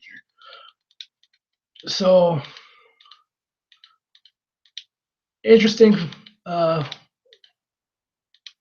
fact on it. Interesting enough. You have the obvious competitors in this contest. You have Drew Galloway. You've got Aaron Rex, who did it this past week, along with Eddie Edwards, and just there's like that handful of people who are going to be like for this new title. It's kind of like a mid card title, but at the same time, it's actually can be held by like some of the bigger names that are on like the main titles. So it's called like the TNA Grand Championship, and I actually do look forward to see kind of like where that goes because it's actually really interesting. So, of course, we get our second little promo for the leader Decay thing. Matt Hardy, during the day or whatever, having a grand old time with his family. Jeff Hardy, brother Nero, and Maxwell and his wife Rebby, I think. Rebecca, as he calls her. They're at, I guess, Matt's personal zoo that he has. I didn't know he had one. I mean, that's interesting, but of course, he says all the animals here, they're different souls of people that I have captured and blah, blah, blah. And, he goes over to meet this giraffe and he calls him George Washington. And it's just like, ugh. And then, you get to see Jeff, like, he's like, man, let's put it this way. Matt says to Jeff, Brother Nero, I have set up a sparring match between you and Smoking Joe. obviously relating to Smoking Joe Frazier, the former boxer. Um, turns out it's a kangaroo that just tries to kick Jeff's leg off his freaking body, which that was a whole ridiculous scene. And then to end this is the most ridiculous thing I think I've ever seen in in TNA recently, beyond the final deletion. He has this cage of monkeys. He calls it the spot monkey cage. And it's full of people who are in real life spot monkeys, people who take high spots and do super high spot things. He's like, oh, there's this one. It's named Mandrews, and that one is named Junior. And here's that spot monkey, Andrew Everett. And here are the brothers, Matt and Nick, the Bucks of Youth. I completely lost my shit at that point. I was like on the floor. I was laughing so hard, tears in my eyes. I didn't know what to fucking think. Of course, okay, so going through to uh, the third promo. So middle of nowhere in North Carolina, somewhere outside of Cameron, I'm guessing. Um, this You're just focusing on this redneck dude who gets into his truck and he his radio is playing obviously Marilyn Manson, because why the hell not? He changes it over to some country song or whatever, what's playing in the background. He's driving down the highway and he sees this person, this woman, shambling down the road like a zombie. He goes, like, oh, what the hell is that? Blah, blah, blah. He stops, he backs up. Somebody who is a kind of a horror movie buff, I know the horror movie rules, and you just violated like 5 of them. You don't stop. You don't go back to check on what that was. You don't give it an option to attack you. You don't know what the hell that is. It's their problem now, man. You're gone. Like, you see that, you're gone. Leave. Don't come back. But whatever. He pulls back. He's like, he tries to pick up on Rosemary, which fucking stupidest idea, because it would in turn lead to Rosemary's Baby Part 2. We all know how that first movie turned out. Jesus. But we end up, of course, she is very in demonic state at that point, and it just cuts to this thud. You just like he hears a thud on his like passenger side window. It's just a bit like posed on this window, like hands flayed out, like teeth showing, like ah. And he's like, what the fuck? And like Steve drops down from, I guess, a tree or something from the sky, and he lands on this dude's hood. He's like, oh, like he says something, I forget what, but they end up like throwing him out or doing something to him and getting rid of him. And they take his truck. They start driving. Business driving. Why a business driving? I have no idea, but he looks over at Steve. He's like, oh, I hear Cameron is lovely this time of the year. And they start like laughing their asses off. You see them now entering Cameron, North Carolina sign, and okay, so after that is when we get the EC3 Bobby Lashley press conference that apparently devolved into an empty arena brawl because both men are just too badass to contain themselves. There's one part of this press conference that I really enjoyed.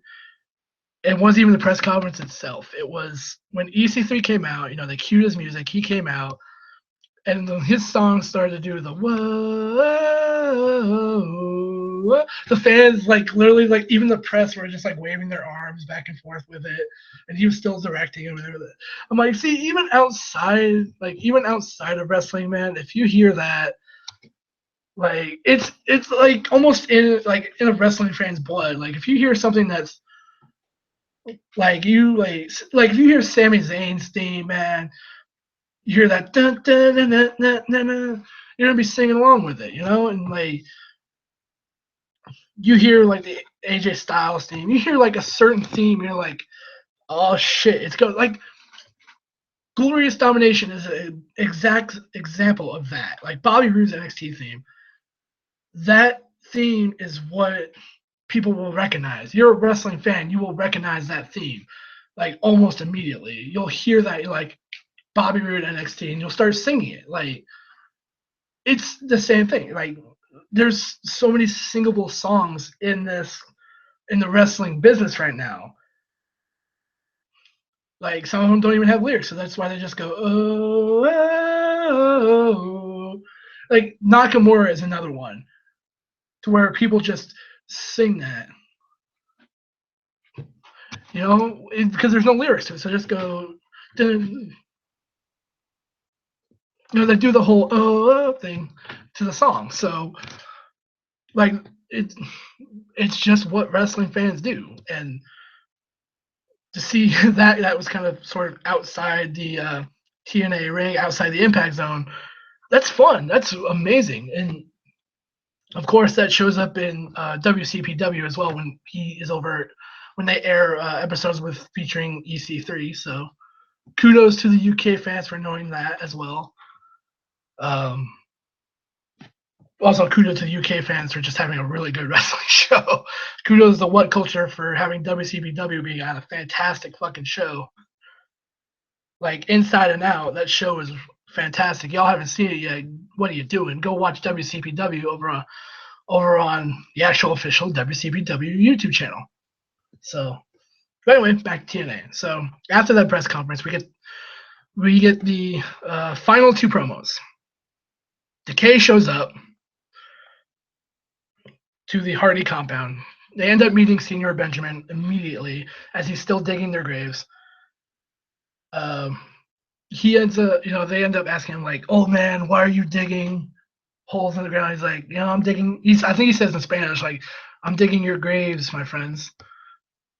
And they're like, just whatever. They walk on. They end up seeing the Hardy compound. They see Rebby with Maxwell, and there's the one really creepy part that was like horror movie esque was they were in front of the window, this big window that led to like I guess the backyard or whatever. It was a door, but it was also a window. So leads to the backyard.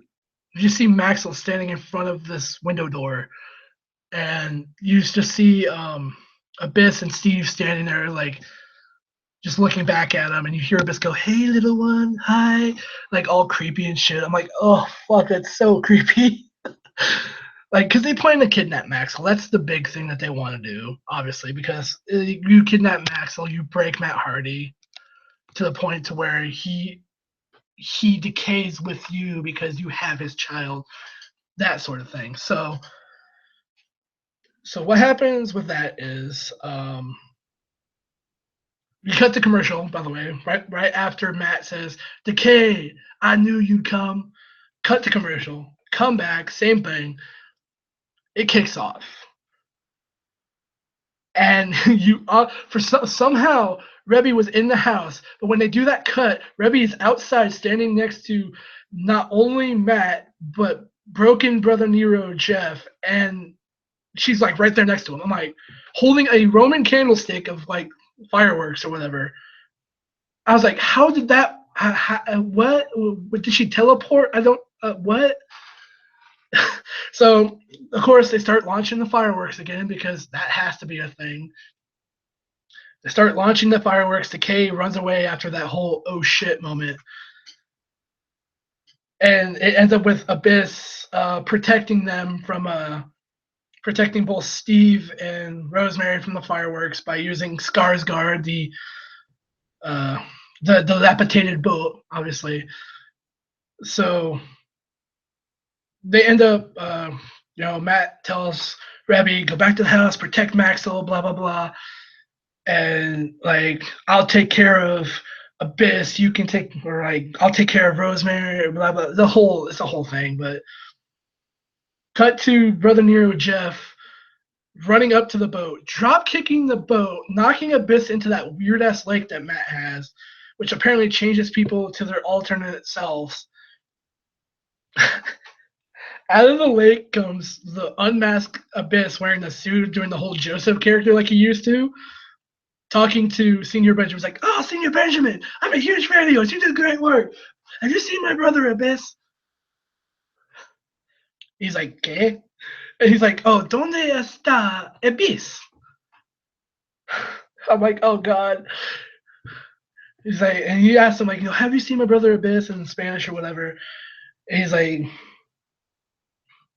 and Senior Benjamin obviously replies, "Yes, I have." He's like, "Oh, thank you so much. Let me give you a hug." And of course, obviously, that is always a setup to the Black Hole Slam thing. And Senior Benjamin immediately knows because he pulled out a taser and just tases the poor fool, takes him over to like this grave in a like a mini scoop thingy, by the way, a scoop lift, and just drops him like into the grave or whatever, starts burying him. So meanwhile, Jeff is already fighting Crazy Steve while Matt is tracking down Rosemary. Jeff is fighting Crazy Steve. Brother Nero is fighting Crazy Steve. They're fighting poolside. It's insane of how everything is going. So Jeff picks up Steve in that he picks up Steve into that suplex facebuster move that he does.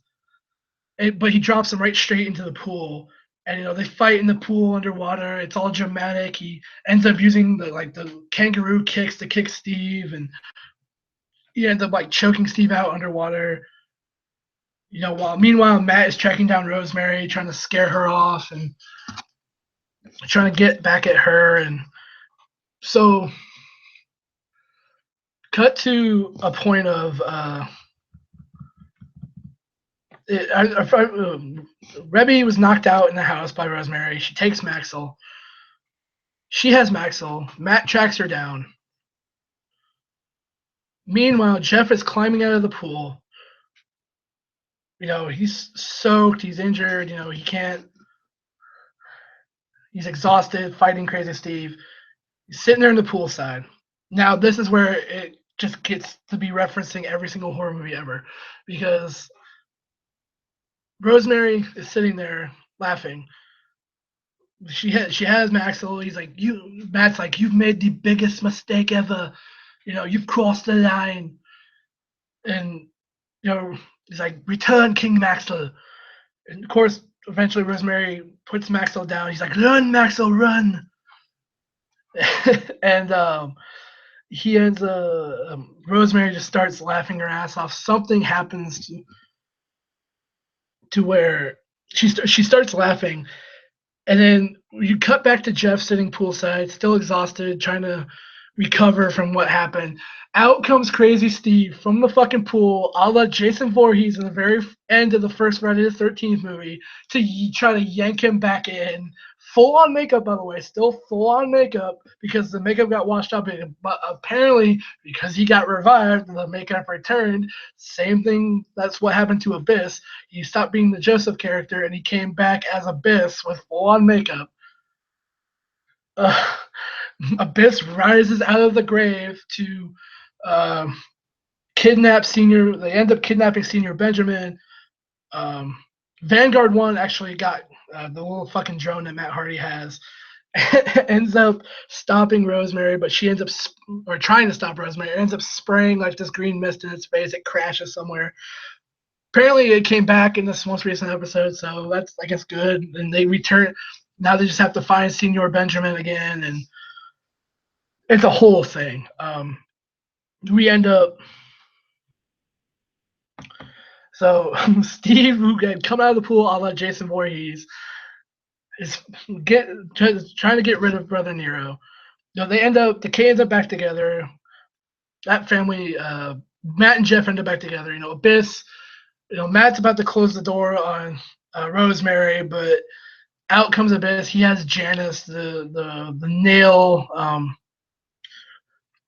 the 2x4 full of nails, and ends up, he ends up going to take a shot at Matt Hardy with it. Jeff pushes him out of the way, takes it to the stomach. He's like, "Brother Nero, your sacrifices will not be in vain." And it ends with Decay running for the hills. Maxwell's still fine. Rebby's traumatized, I guess. Jeff is understandably hurt, and Senior Benjamin got kidnapped, and that was the end. I was just like, and then TNA just ends. There's no pickup after that. I was just like, what did I just watch? And the thing is, and it's been how I think like 2 weeks since that. Everybody has realized there's going to be a third one. Oh, it's the fact that there's going to be a third one. Oh no. And it's apparently going to take place at Bound for Glory next month because they're not done feuding with Decay because Matt does not want Decay to ruin everybody. He wants them to become part of his broken brilliance. And oh, I don't even know anymore. But this feud is just amazing to watch. It's a tire fire of a feud, but it's amazing.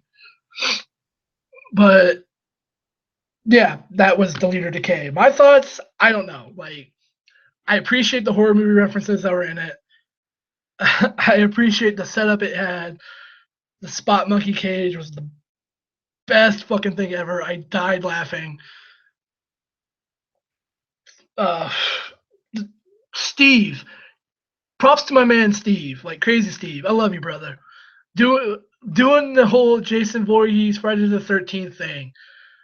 Just oh, it's so good. I love you, brother, for that. That was so good. Like my favorite horror movie series is Friday the 13th. So seeing that, I marked like a mother. I was so happy to see that. But honestly, I don't know, man. I don't know where this is gonna go, but hopefully it goes somewhere good because I'm hoping the one at Bound for Glory just blows those two out of the water. Honestly, at this point, I'm not for Matt Hardy at all. The whole broken thing, I still don't get it. I'm like, whatever. It's funny just to watch a dumb gimmick. And with Decay, I like what they're doing. Them being I guess, the villains in this situation, but just they're playing it up so well. They did so good with the leader Decay thing. So I'm looking forward to the next one, honestly.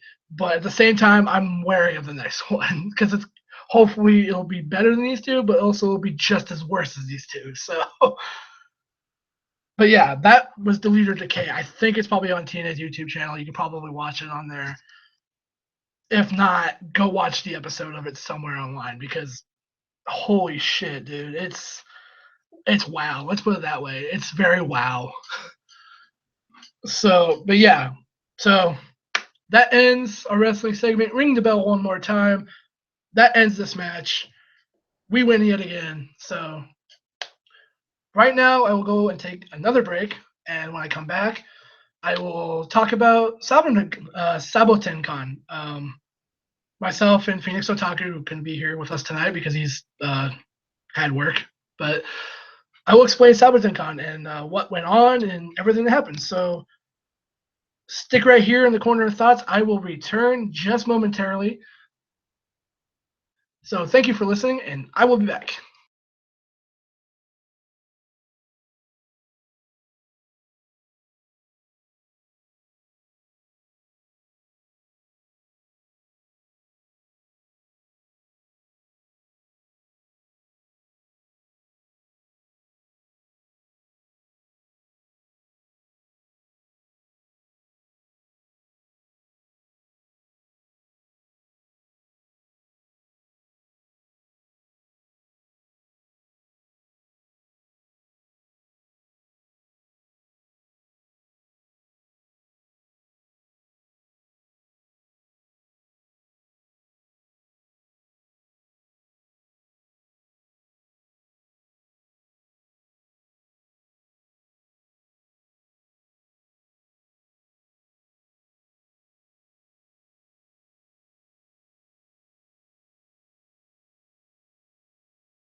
And I am back. Shit, breaking news. Tayukan, local Arizona convention, just signed Mega 64 as their first guest. That's pretty fucking big, I'm not gonna lie.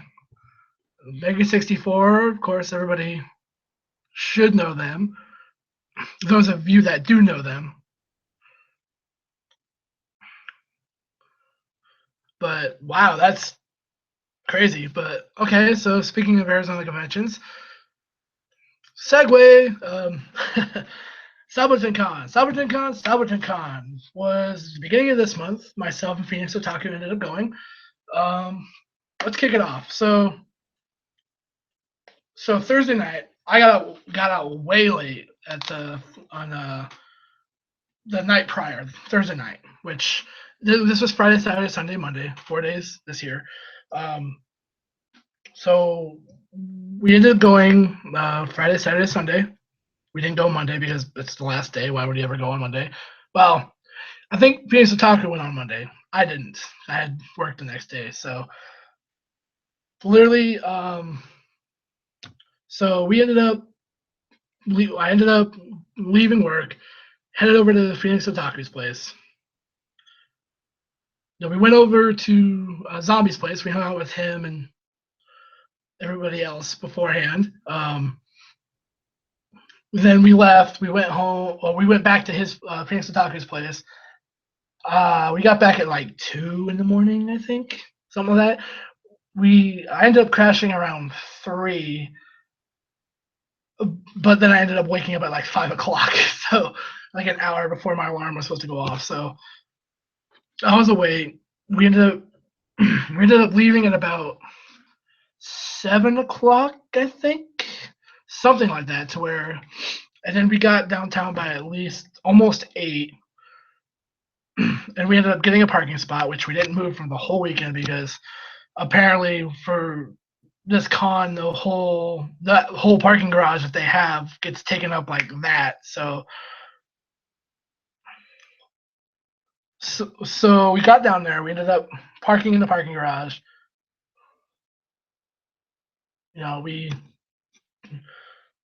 end up just putting our stuff in there. We end up going through everything because we end up going through to find registration so we can buy our badge or whatever.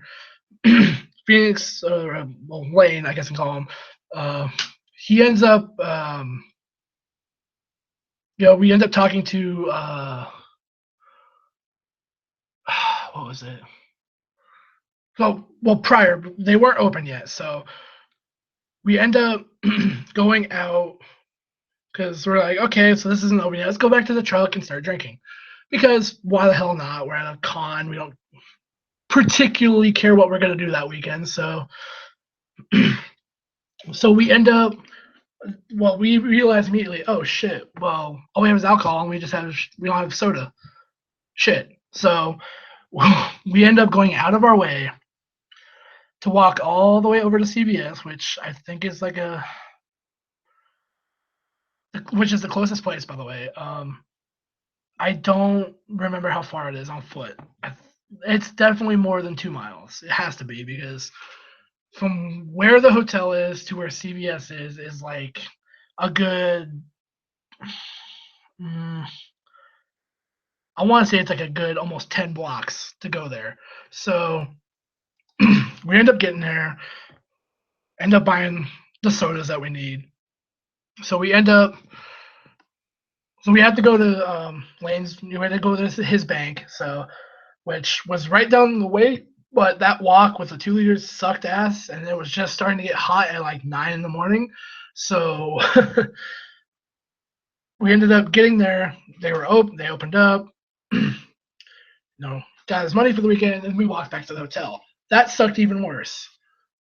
So we ended up walking back to the hotel. We ended up getting in. Registration was open by that point, so we ended up talking to the panel people, to see if, hey, did anybody drop? Is there open spots to where we can run panels? Come to find out, there was. We ended up running 3. We ended up running 3. I think we ended up running a 4th, but I wasn't there. So 3, and we get a free full weekend badge. Well, we started with just the Friday base badge, but then we ended up with a full weekend on Saturdays. So, so literally, we end up getting the Friday badge, and we're just sitting around waiting for everybody to arrive. So first thing we ended up doing, we ended up going back to the truck to. I think we drank like once, maybe. Then we ended up meeting up with our friend Michael and his friend Chris, and we ended up going up to the hotel room that we had for the weekend that we each individually paid for, obviously. So we ended up going up to the hotel room to drop off. We had to go back to the truck to get all our stuff to go up to the hotel room to drop all that stuff off. So we ended up doing that, and then around 11 o'clock, we ended up going into the vendor hall because that's when it opened that day. So we ended up going through the vendor hall. I know I bought some things there. I just don't remember what. um, I had stuff to get signed by the guests. I know that much. So we end up walking over to. No, we end up going through the vendor hall. I don't remember what I actually bought. Shit. See, now that's trouble. I don't remember what I bought. But anyway, it doesn't matter. I did buy a couple things. I remember specifically I bought a keychain of Chie, so I know that much. So end up, I found out that when the autographs were that day, unfortunately, they were at the same time as our panel. I'm like, okay, whatever, I'll come back tomorrow and I'll try that tomorrow. So it'll be no big deal. So I end up going to, what was it? So yeah, we end up running through the vendor hall, and after we make like our first sweep of the vendor hall, whatever, we look to see what everybody has. We run into familiar faces, but yeah, we end up going over to. I don't remember if this was Saturday or if it was Friday. I think it was Friday. So we end up going over to Subway for lunch. Right as we're leaving, the ridiculous timing that we have.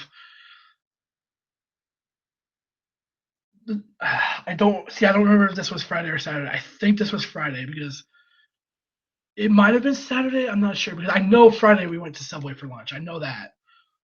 So I think it was Friday. So we end up right as we're leaving. Who else but Kyle Hebert walks through the door at Subway? Or like, oh, hi. That was right. And if you guys have listened to the podcast with us before, or the MSDF podcasts, we have impeccable luck with meeting voice actors in random locations. Like that time, myself and the rest of the MSDF ended up running into David Vincent. We ended up running into David Vincent at Denny's in Dallas, Texas, which was right across the street from the hotel.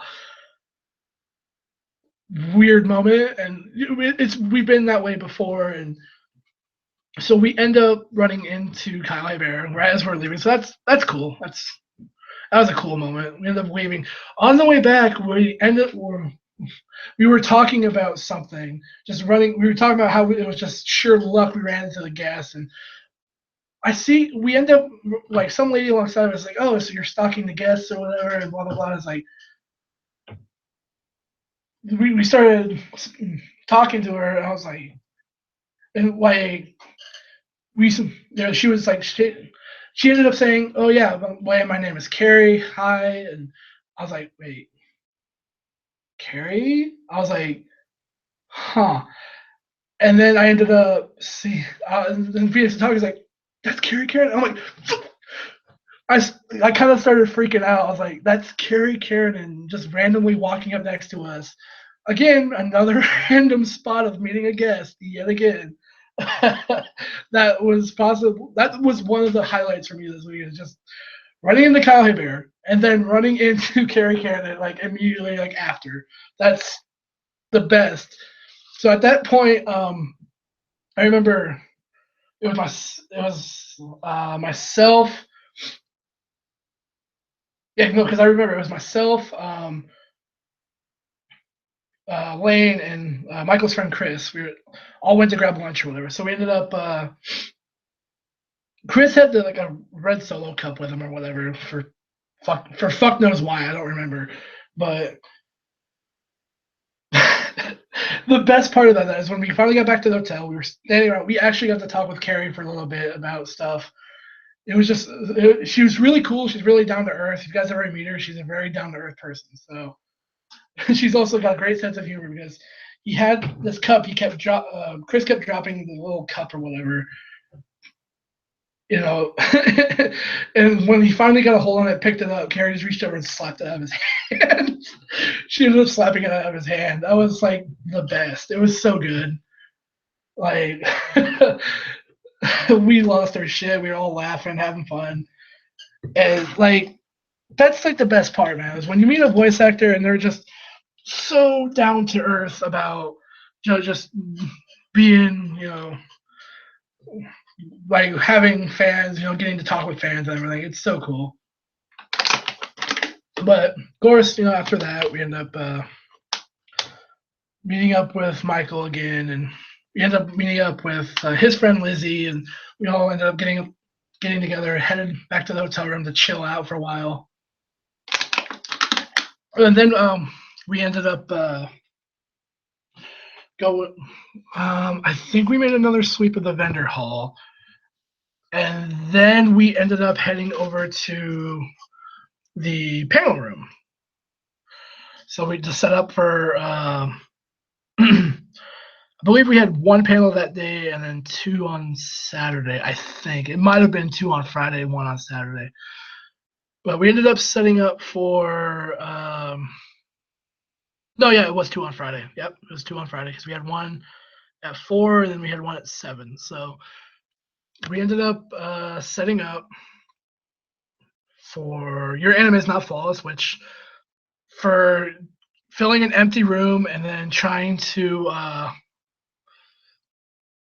for filling an empty room and trying to do stuff and like to advertise our panel or whatever. We had an okay panel. We had like a half a room full of people, so it went over pretty well. We had fun or whatever. So we ended up just hanging out, or what? We ended up running the panel. It went over well. Of course, then I believe we went back upstairs to go. Yeah, because I think it was Friday night. We had that.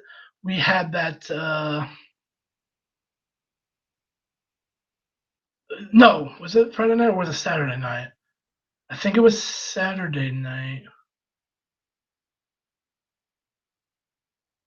Oh, God, that's hard to remember, but but there was an issue at one of the nights. It wasn't Sunday. It was either Friday or Saturday. We ended up.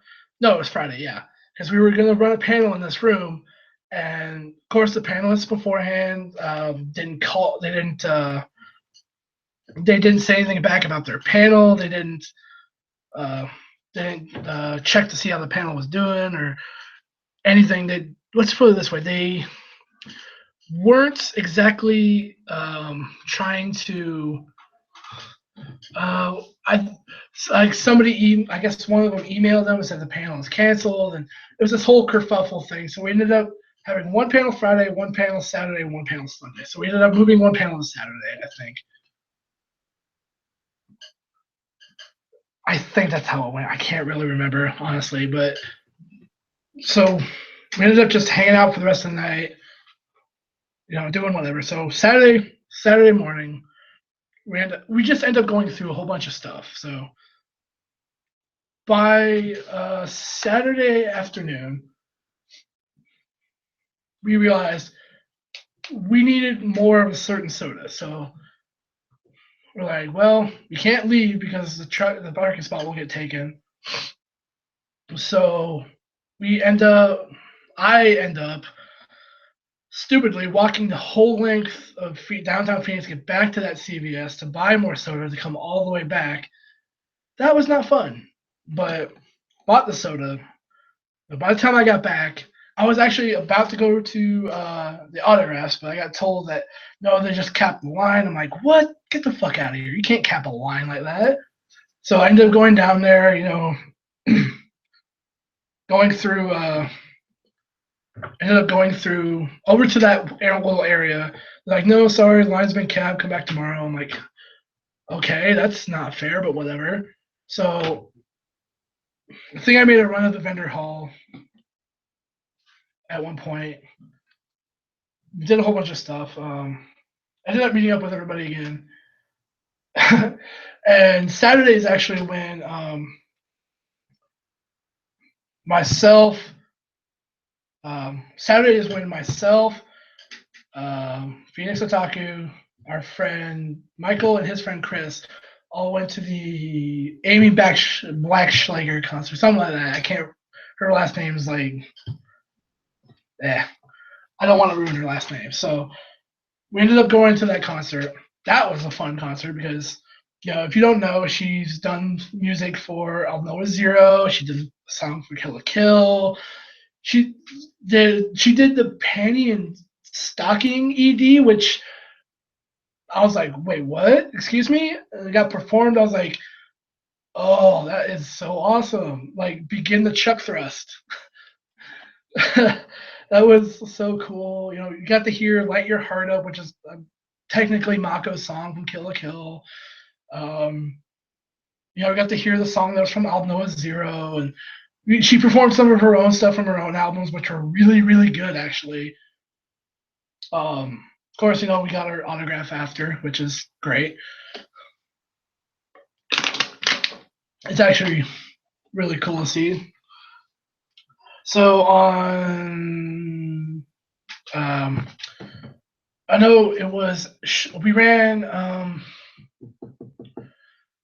believe we ran a Guide to Effed Up Hentai on Saturday. Yes. No, I think we ran What the Fuda and Guide to Effed Up Hentai on. No, we ended up running Guide to Effed Up Hentai on Saturday. Yeah. So we ran that panel to rousing success. That was a lot of fun. So we ended up going. After that, we kind of just partied the night away. We drank. We got drunk. We actually found out somebody, one of the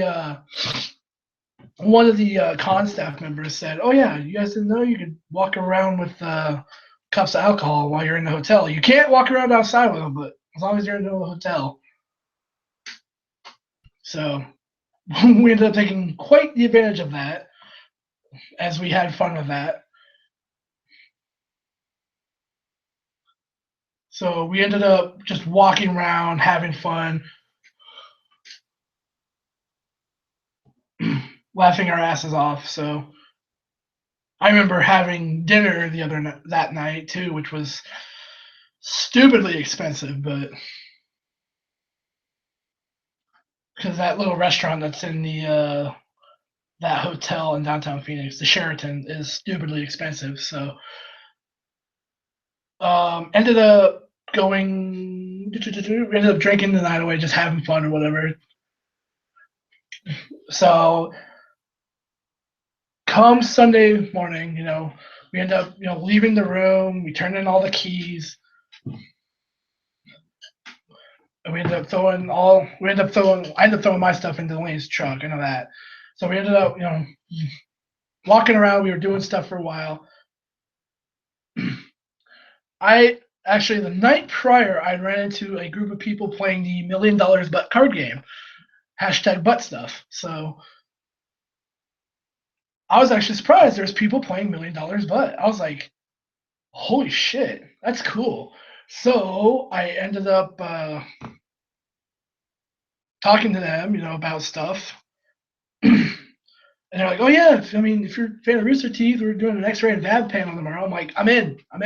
So I ended up going to that panel, and that was the only panel I attended all weekend, but it was such a fun panel just to be around Rooster Teeth fans, fellow Rooster Teeth fans of people who are fans of Achievement Hunter, people who are fans of what these two groups do, people who actually know what Ray Narvaez Jr. is on Twitch, like who he is.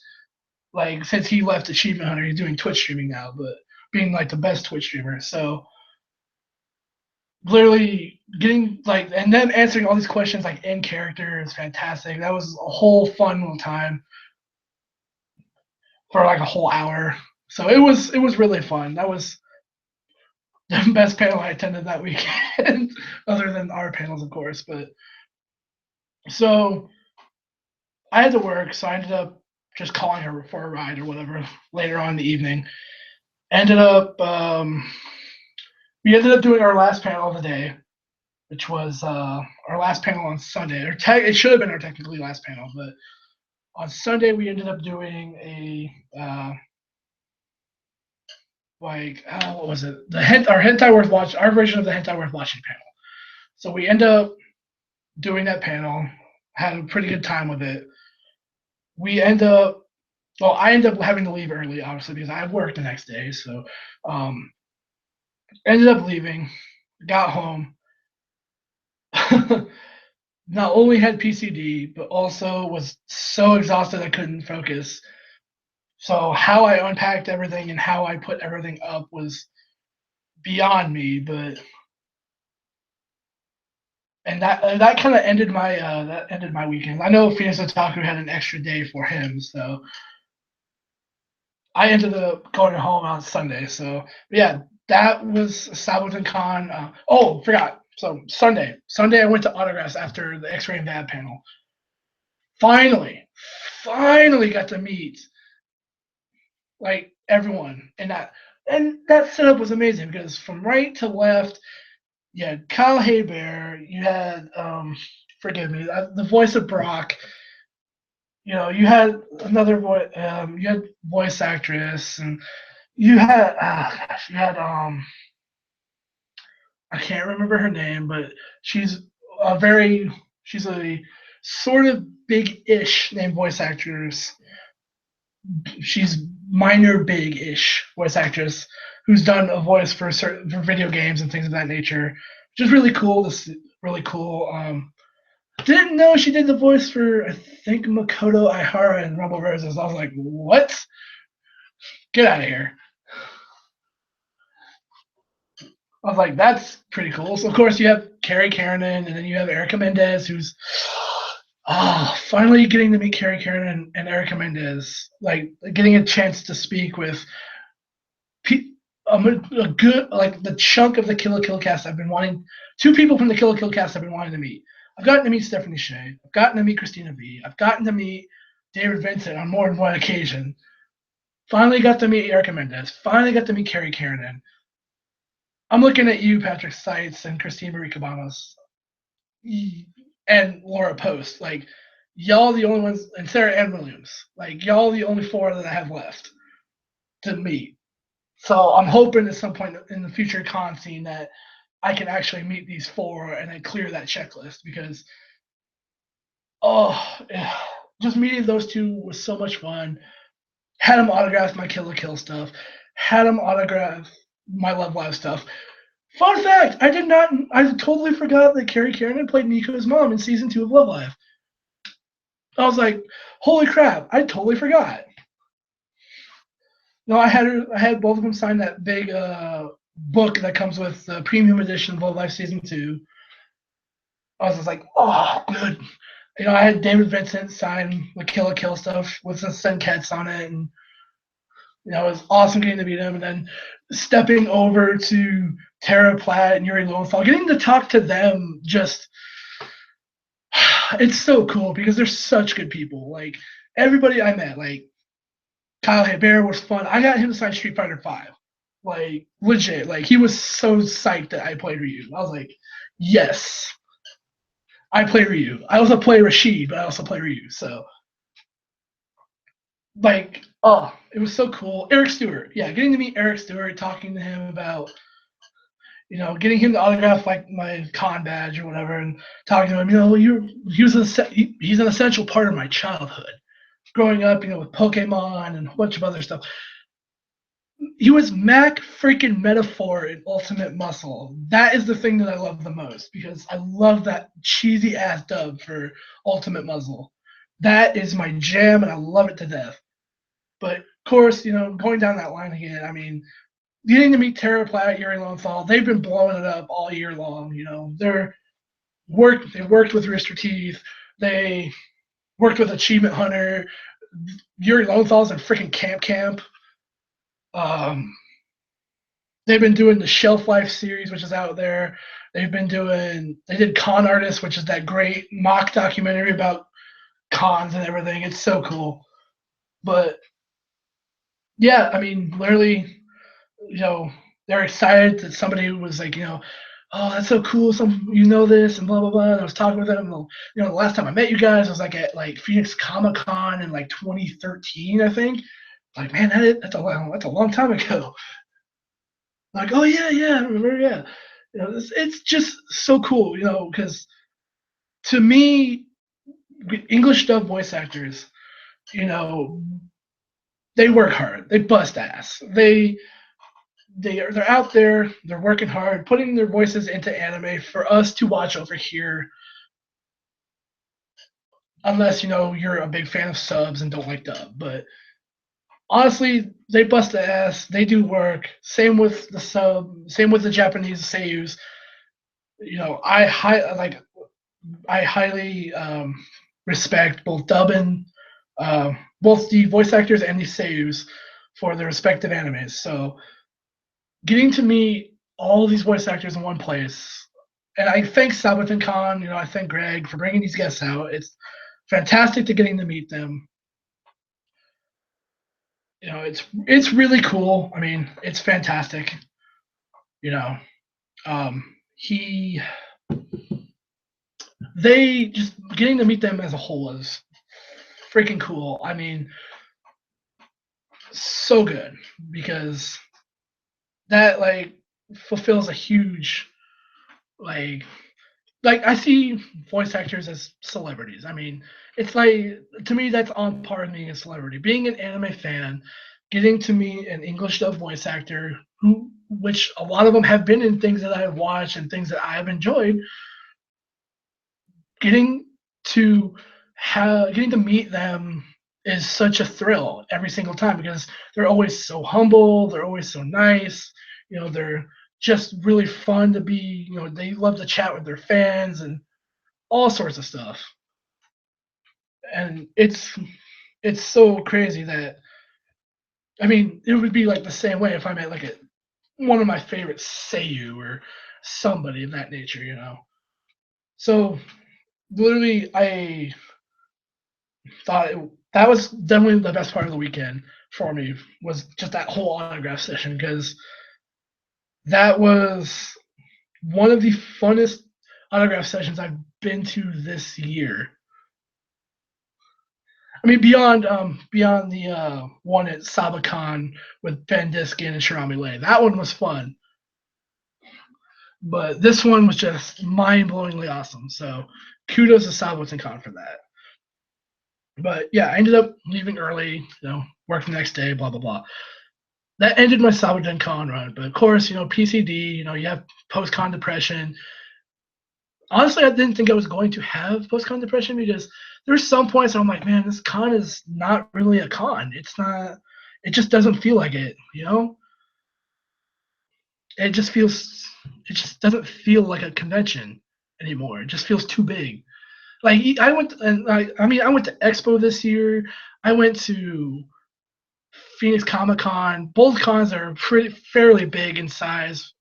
Anime Expo being the mecca. That still felt like a con to me. I still had fun there. I still did what I wanted to. Sabaton, not so much. But there were portions of the weekend that made it really fun, and I enjoyed it. I know we do have plans next year for something else during that time frame. So we probably won't be back to Sabaton. Probably, but don't quote me on that yet. So, but yeah, Saboten was fun. I wish I would have gotten to stay like that extra day, but at the end of it, it was a blast. I had fun for the 3 days, you know. Uh, and then, I mean, now it makes me want KokoriCon. You know, I am so glad that we're going up to KokoriCon again, submitting panels. We submitted panels and everything, so we're all good. Hopefully, I think we submitted panels at least. But anyway, yeah, that was my talk on Saboten. Um, it's fun. Uh, I I mean, I would at least give it a once. If I would recommend going to it at least once to see how you feel after it. Yeah, no, yeah, I do recommend going to it at least once in your life to kind of give it a feel. Like, if you don't like it, you don't have to go back. But if you do like it, you're more than welcome to go back. But it's definitely one of those that could possibly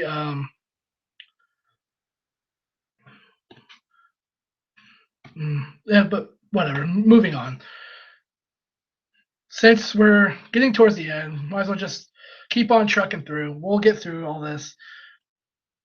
We have got some news. Oh, the delicious news. Very big, delicious news that we have.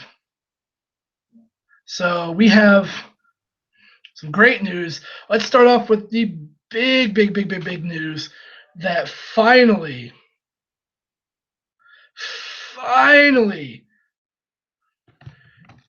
like a lot of us saying it's about time, it's going down, it's happening. Crunchyroll and Funimation are working together. And you guys know what that means. The end is nigh. The end is nigh. Fuck, run away. The end is nigh. Run away. So Crunchyroll and Funimation are working on a partnership. They have a partnership. So they're going to be sharing content via streaming and home video, etc. So Funimation is going to dub and distribute all the titles that Crunchyroll picked up from Anime Expo this year. That's insane. And the fact that Crunchyroll will continue to start picking up more anime, and that means Funimation will be there to dub them, that's insane. That's like not only double the workload for Funimation, but it's also helping out Crunchyroll in a big way. These two companies finally working together. See Funimation-based stuff on Crunchyroll, which means hopefully we start seeing Funimation-based stuff on Crunchyroll. Hopefully. Hallelujah. Crunchyroll will finally be worth getting. I mean, don't get me wrong. Crunchyroll, it's a great service. It's worth getting for all the anime that they usually get throughout every season. But when y'all don't have the Funimation stuff and we have to go sign up for Funimation in order to watch their stuff, and with how bad the Funimation video player is, that's not only taking away from you guys, but it's also making us pay for a service that we don't exactly want. So hopefully, this means we can now also stream the shows that Funimation gets on Crunchyroll as well as Funimation. So hopefully people can start streaming them on Crunchyroll as opposed to using the video player over on Funimation. So this is huge. This is big, and I can only stop to think what they're doing. Like what Sentai is going to end up trying to do, or what Aniplex is running around. Like, again, for Aniplex, it must be the end is nigh. The end is nigh. Fuck, run away. The end is nigh. But literally, you have, and they announced like straight out the gate too. Oh yeah, by the way, Funimation is going to broadcast dub with Crunchyroll not only 91 Days, not only Orange, but also Mob Psycho 100. That is huge. That is so huge. Holy crap, like this this is so big for the anime industry here in America. The fact that these two are now working together to bring stuff out here. The fact that now both Sentai and Aniplex and NIS and Eastern Star and whoever, the other anime companies, now they have to double their efforts in order to catch up with both Funimation and Crunchyroll. Oh my god, this is super huge news. I know I'm kind of freaking out over it, but you guys, this is huge for us too, because that means with Funimation and Crunchyroll working together, there's an endless possibility of things that could get dubbed now. There's an endless possibility of just holy crap kind of things now.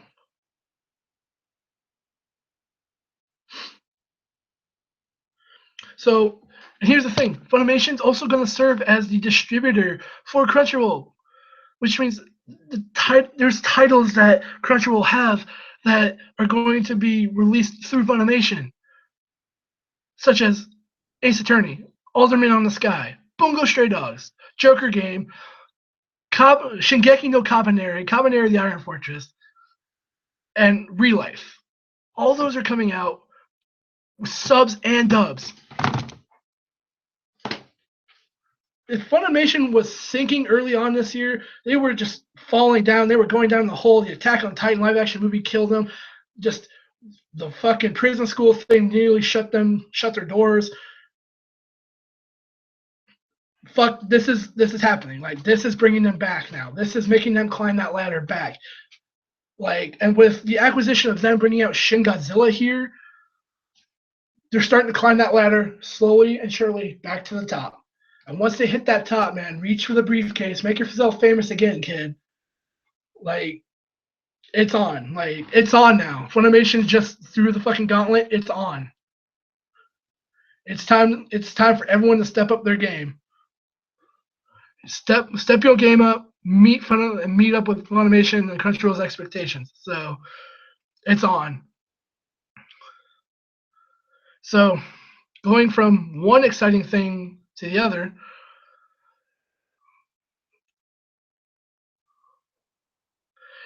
So y'all know certain movie by a certain group called Broken Lizards. Y'all know the movie Super Troopers and how we've all desperately wanted a sequel. Well, a while back, they launched their own Indiegogo campaign in order to fully fund the next Super Troopers movie at only $2 million. Only $2 million. They made $4.4 million in a month for that movie. So you know what happened now? Guess what just went into production? Super Troopers 2. Finally, all the cast is back. Everyone is back. Jay Chandrasekhar is directing yet again. It's on, man. It's on. I expect it definitely to come out sometime probably next year, early next year, maybe somewhere in the middle of the summer, maybe, depending on how they want to open. It might be early next year in order to not stand against the superhero movies of next summer. But yeah, finally, Super Troopers 2 has started production. It's happening, y'all. Action, chicken fuckers, because it's on again. I cannot wait, man. Good to see Broken Lizards back, man.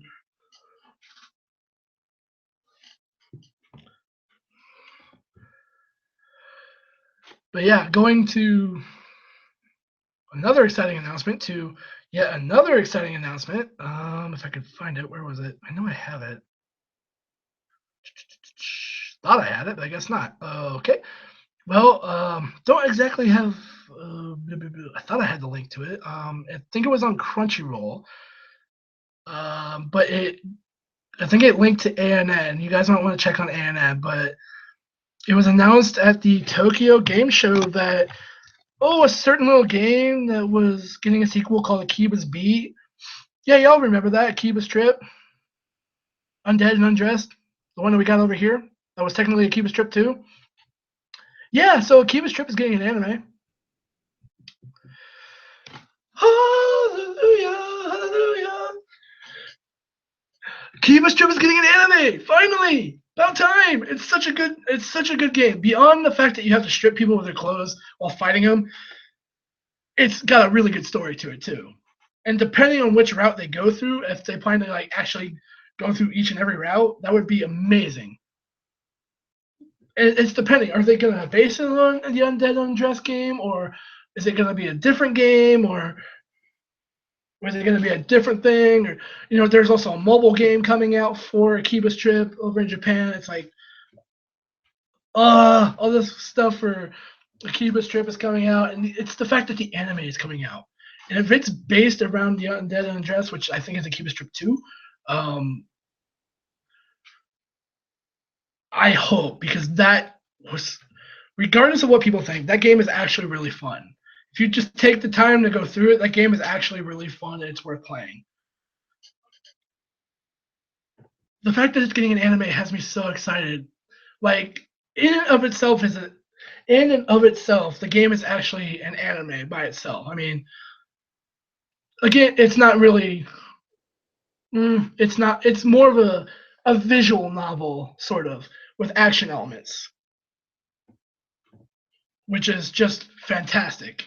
But it's also not. It's so let's just say it starts as a visual novel slash with action elements. So it's technically it's kind of it started as a video game, and now it's becoming an anime. Fingers crossed.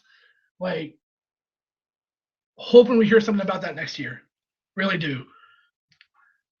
Excite. On to the next thing. Speaking of the video games, Persona 5 is coming out here relatively soon.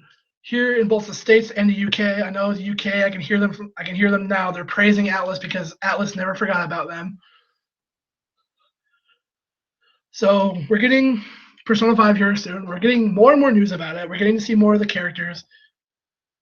People have already got the Japanese copy of it and are currently playing it. I have not seen anything of it. I plan to go in blind. So here's the thing. The thief team that's in there, the main thief team, like all your characters, you can't rename the characters. The characters already have names. But you can rename that thief team name to anything you want. The name is customizable. That's crazy. Like, in P4, P4 Golden, you couldn't do that. You couldn't just rename, like, you couldn't rename you and all them as like their whole group together. You couldn't place a name on them. They were just the group or the detective club or whatever you wanted to call them. But the only thing you could rename was you himself. You could choose his name. You could use like the manga name, or you could use the anime name, or whatever have you. So literally, the name, the whole thief team, you can customize their name. That's really insane. So that means you can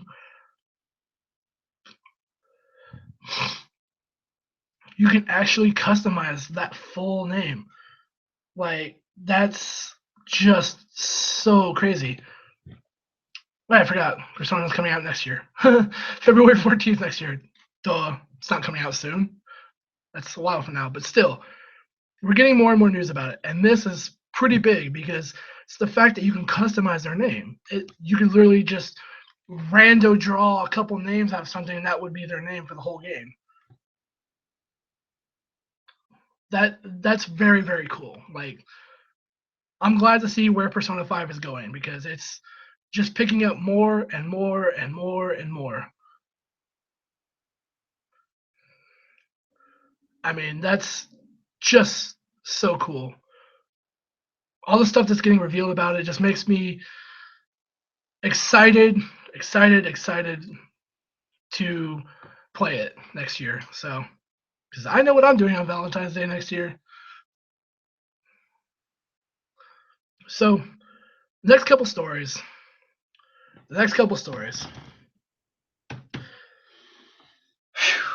Those crazy, wacky fans over in Japan. Oh God, they're so wacky. We're going into some Japanese fan pick polls that have come up on Crunchyroll recently. I believe a couple which came up today. I think one came up today. But so here's the deal. The Japanese fans were asked to pick what their most anticipated anime of fall 2016 was going to be. Now, this is 63 series were suggested by a pool of voters that was 56.3% female and 69.5% in their teens and 20s. So aggregate all the, which is an altogether list. Number 20, you have Nanbaka. 19, Udon no Kuni no Kin Iro Kamari. Number 18, TQ. 8.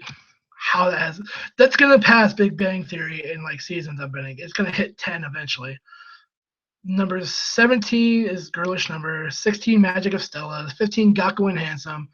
14, Kiss Me Not Him. 13, Show by Rock 2. 12 is Drifters. 11, Magical Girl Raising Project. Number 10, The Great Passage. Number 9, Tokuen Ranbu Hanamaru. Number 8, Ajin Season 2. Number 7, Iron Blooded Orphan Season 2. Number 6, March Comes In Like a Lion. Number 5, Uta no Prince Sama Maji Love Legend Star, which is, I'm assuming, is like the 3rd or 4th season. Number 4, Bungo Stray Dogs 2. Number 3, Sound Euphonium. Number 2. Number 2, Natsume's Book of Friends Go. And then number 1, Haikyuu Season 3. Big list. It's missing something though. Let me run through the top 5 for each voting groups. So for the female voters, number 1, Haikyuu. Number 2, Utapri. Number 3, Bungo Stray Dogs. Number 4, Natsume's Book of Friends. And number 5, Toku Rambu, excuse me. And then number 5, the male voters, 1 through 5, Sound Euphonium Season 2, Natsume's Book of Friends, Iron Blooded Orphan Season 2, Haikyuu Season 3, and March Comes In Like a Lion, number 5. There's one thing missing, Japan. What are you doing, Japan? You crazies? You're missing Tiger Mask Double. Come on now. You're going to disrespect the IWGP Heavyweight Champion, Kazuchika Okada? You're going to disrespect the legend, Hiroshi Tanahashi? Come on, man. Come on, man. You crazy fans over in Japan? You're out of your minds. You're missing Tiger Mask Double on this list. That's my most anticipated. That's crazy. Get out of here with that. Next list. Oh, goodness. So going from the most anticipated anime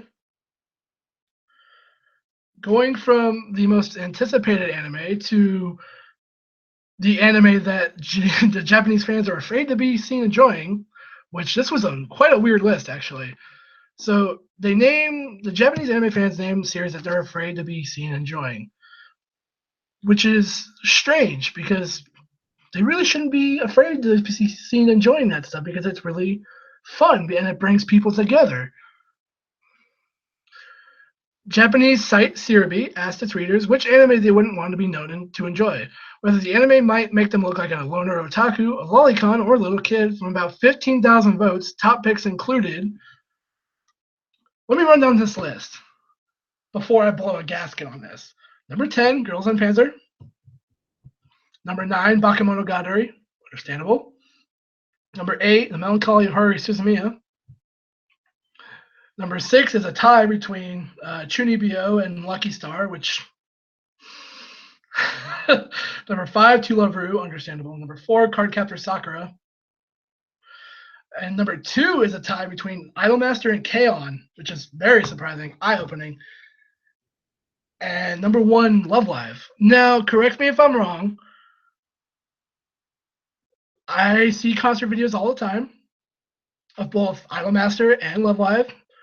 Why is it that y'all are afraid to be seen watching this, and yet y'all can turn out for concerts like gangbusters? What's up with that? And y'all, come on, Girls on Panzer, not that bad, man. It's girls driving tanks. That's pretty fucking badass, in my opinion. Like, y'all gotta love me. Y'all gotta love some tanks, man.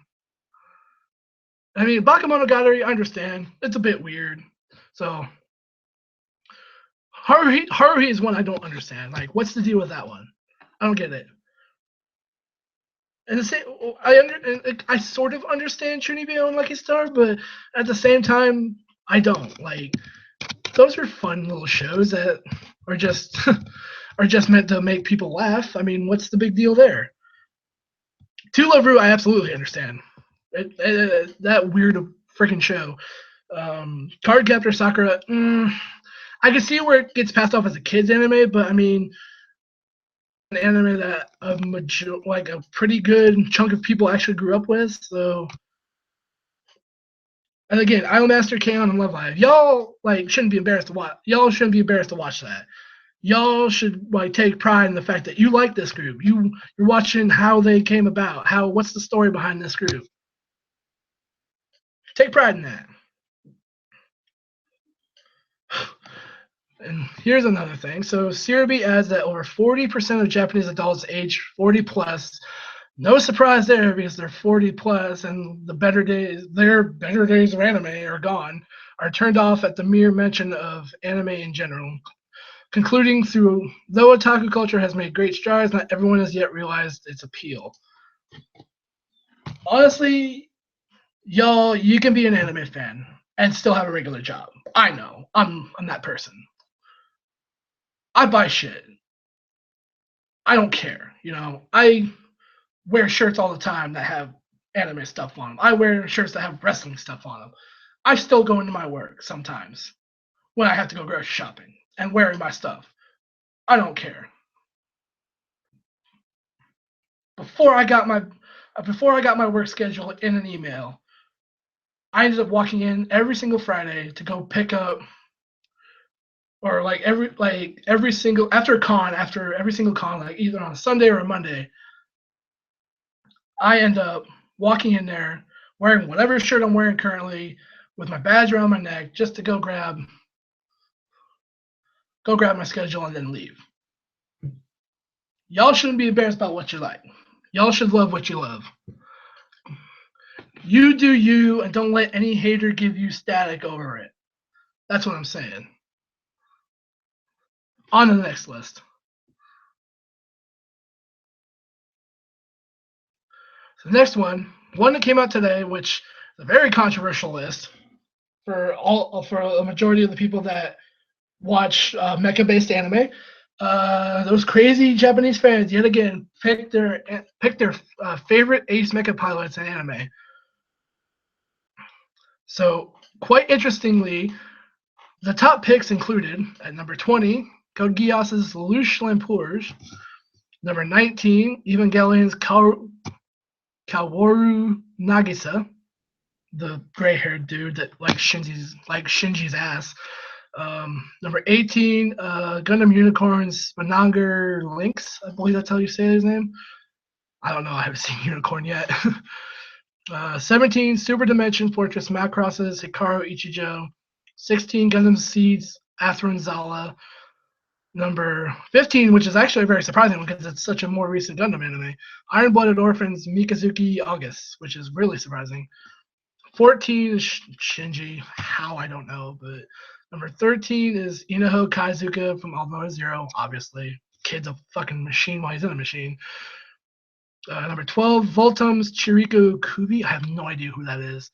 Number 11, Gurren Lagann's Simon, obviously. I mean, number 10, fucking Code Geass's Spinzaku. Ugh. Here's where things kind of start to get kind of groan worthy. Number 9, Gundam Wing's Hiro Yui.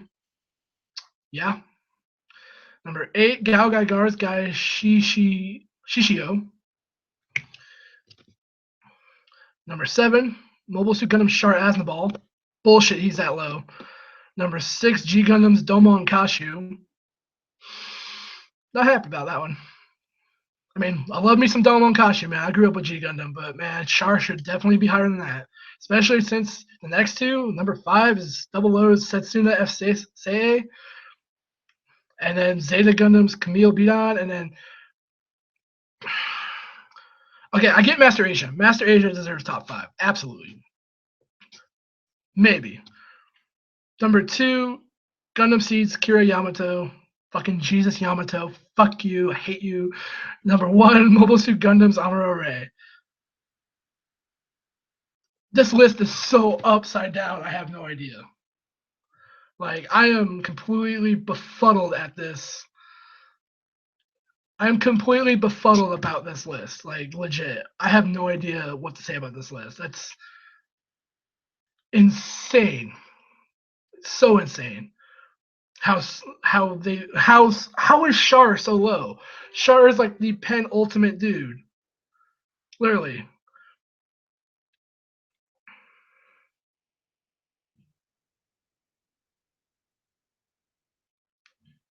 So anyway, yeah, so on to the next one. Huge announcement that was made recently over Twitter. The Toonami has decided that, you guys know, Toonami picked up JoJo's Bizarre Adventure recently. They're going to be showing JoJo's Bizarre Adventure when I believe One Punch Man ends, which is here soon. So once that starts, we found out earlier this week, I believe it was this week, it might have been last week, earlier, late last week, early this week, we found out that JoJo's Bizarre Adventure is going to be uncensored on Toonami. Yes! Yes! Insert the Bison gif here because that is amazing news. That is absolutely amazing news to know, because the Blu-ray version of JoJo's is going to be on TV, completely uncensored, and y'all get ready because part 1 is violent as shit when it's uncensored. Part 2, not so much. But part 1, the fact that that's going to be uncensored is on TV is going to be insane to me. But I can't wait now. I'm super hyped. I'm like, yes, let's do it. But yeah, that is another. On to the last few things, and then we will wrap up the show. So, oh boy, this one's a doozy. So, I read an article. There is a movie. The guy who directed Green Street Hooligans, which stars Charlie Hunnam, by the way, which is a movie I still need to see, but I hear it's a really good movie. And the same guy who also directed Punisher Warzone, Lexi Alexander, he has signed on to direct a movie about, I don't know how to put this, a former professional wrestler, Chris Redacted, let's put it that way. And it's going to be a biographical thriller based on the book Ring of Hell, the story of Chris Redacted and the fall of pro wrestling industry. I honestly wonder if this is going to make it to theaters, if it's not going to be like some sort of like Netflix exclusive or something to that nature. I don't know how to feel about this. I mean, I would definitely want to see it, but at the same time would feel utterly, completely strange about going to see it because of what happened with that whole situation. I don't know. Like, I don't know how to feel about them making a movie about it. I really don't, honestly. Even though it's gonna be like a biographical thing, it's still, that's still just the weirdest fucking thing. I mean, for those of us that are wrestling fans, we know the situation, and if y'all aren't wrestling fans, I would suggest going and looking the situation and getting knowledgeable about it, and when this movie comes out, so y'all understand what's going on. Yeah, I don't know. Like, I mean, I wouldn't like to see it, but at the same time, I just don't feel like it's needed. Like, the movie isn't needed. Like, that happened. It was a tragedy, but honestly, we should be moving on from it. I mean, we shouldn't be like focusing on the tragedies that happened in the past. We need to keep pushing. Like, we can't go back and dwell on that. Like, this movie is doing that, but at the same time, I'm actually interested to see how this plays out. How it's gonna be, how biographical is it gonna be, and I'm actually interested. If I can find the that book that they are talking about, I will definitely pick that up and try to read it to see if I can get kind of a feeling on how everything is happening. So, or what how that book goes. So, but yeah, that's just something out of random that I saw. And I'm like, really, is this needed? And at the same time, it's like, I sat there, I wondered, is this needed? Who would go like? Would wrestling fans go see this? Would would it be direct to theater, or would it just come out like on Netflix, or would it just be like a DVD, straight to DVD kind of thing? I don't know. At this point, I'm befuddled that this is going to be a movie, but at the same time, I'm curious.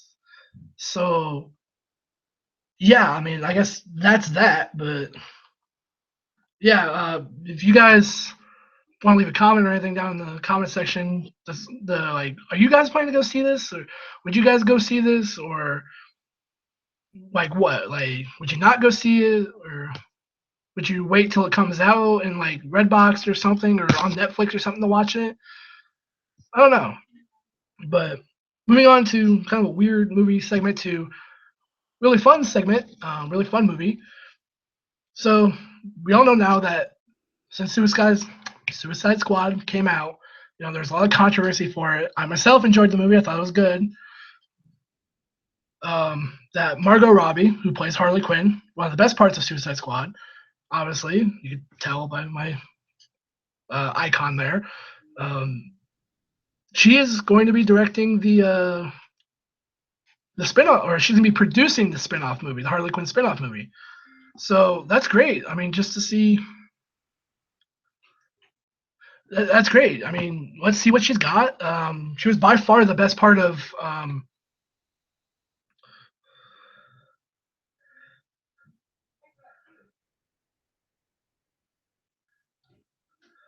She was by far the best part of Suicide Squad. I'm sorry, I'm spacing out. By far, she was the best part of Suicide Squad. So I can't wait to see what she does with this spin-off movie. I know she's producing it, but so there's no director of it yet. So it's gonna be interesting to see how things play out, how they're gonna do the movie. Like, are they gonna go like New 52 Harley Quinn with it, or well, I mean, they obviously kind of went with that already, but are they gonna continue Harley doing the Suicide Squad thing, or again, is she gonna be the whole New 52 thing, or is it gonna pick up from where like Suicide Squad left off, or is it gonna be after Suicide Squad? It's a whole different thing. It's a whole thing, but I personally can't wait for it to see what happens with it. So in the meantime, let's just cross our fingers and let's wait for Doctor Strange to come out. So anyway, that was the last news story. Let's wrap up this show. Thank you guys so much for listening this week. Sorry I was late again.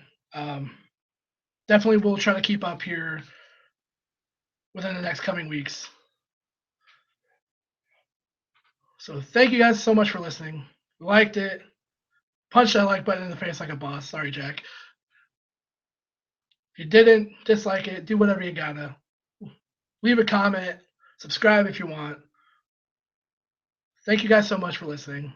I am Pervy Fat Man. You can find me on Twitter at Pervy Fat Man. Come follow me. I retweet a bunch of shitty stuff and partial shit posters. So again, thank you guys for listening. Appreciate it. And I will see you guys next time. Bye bye.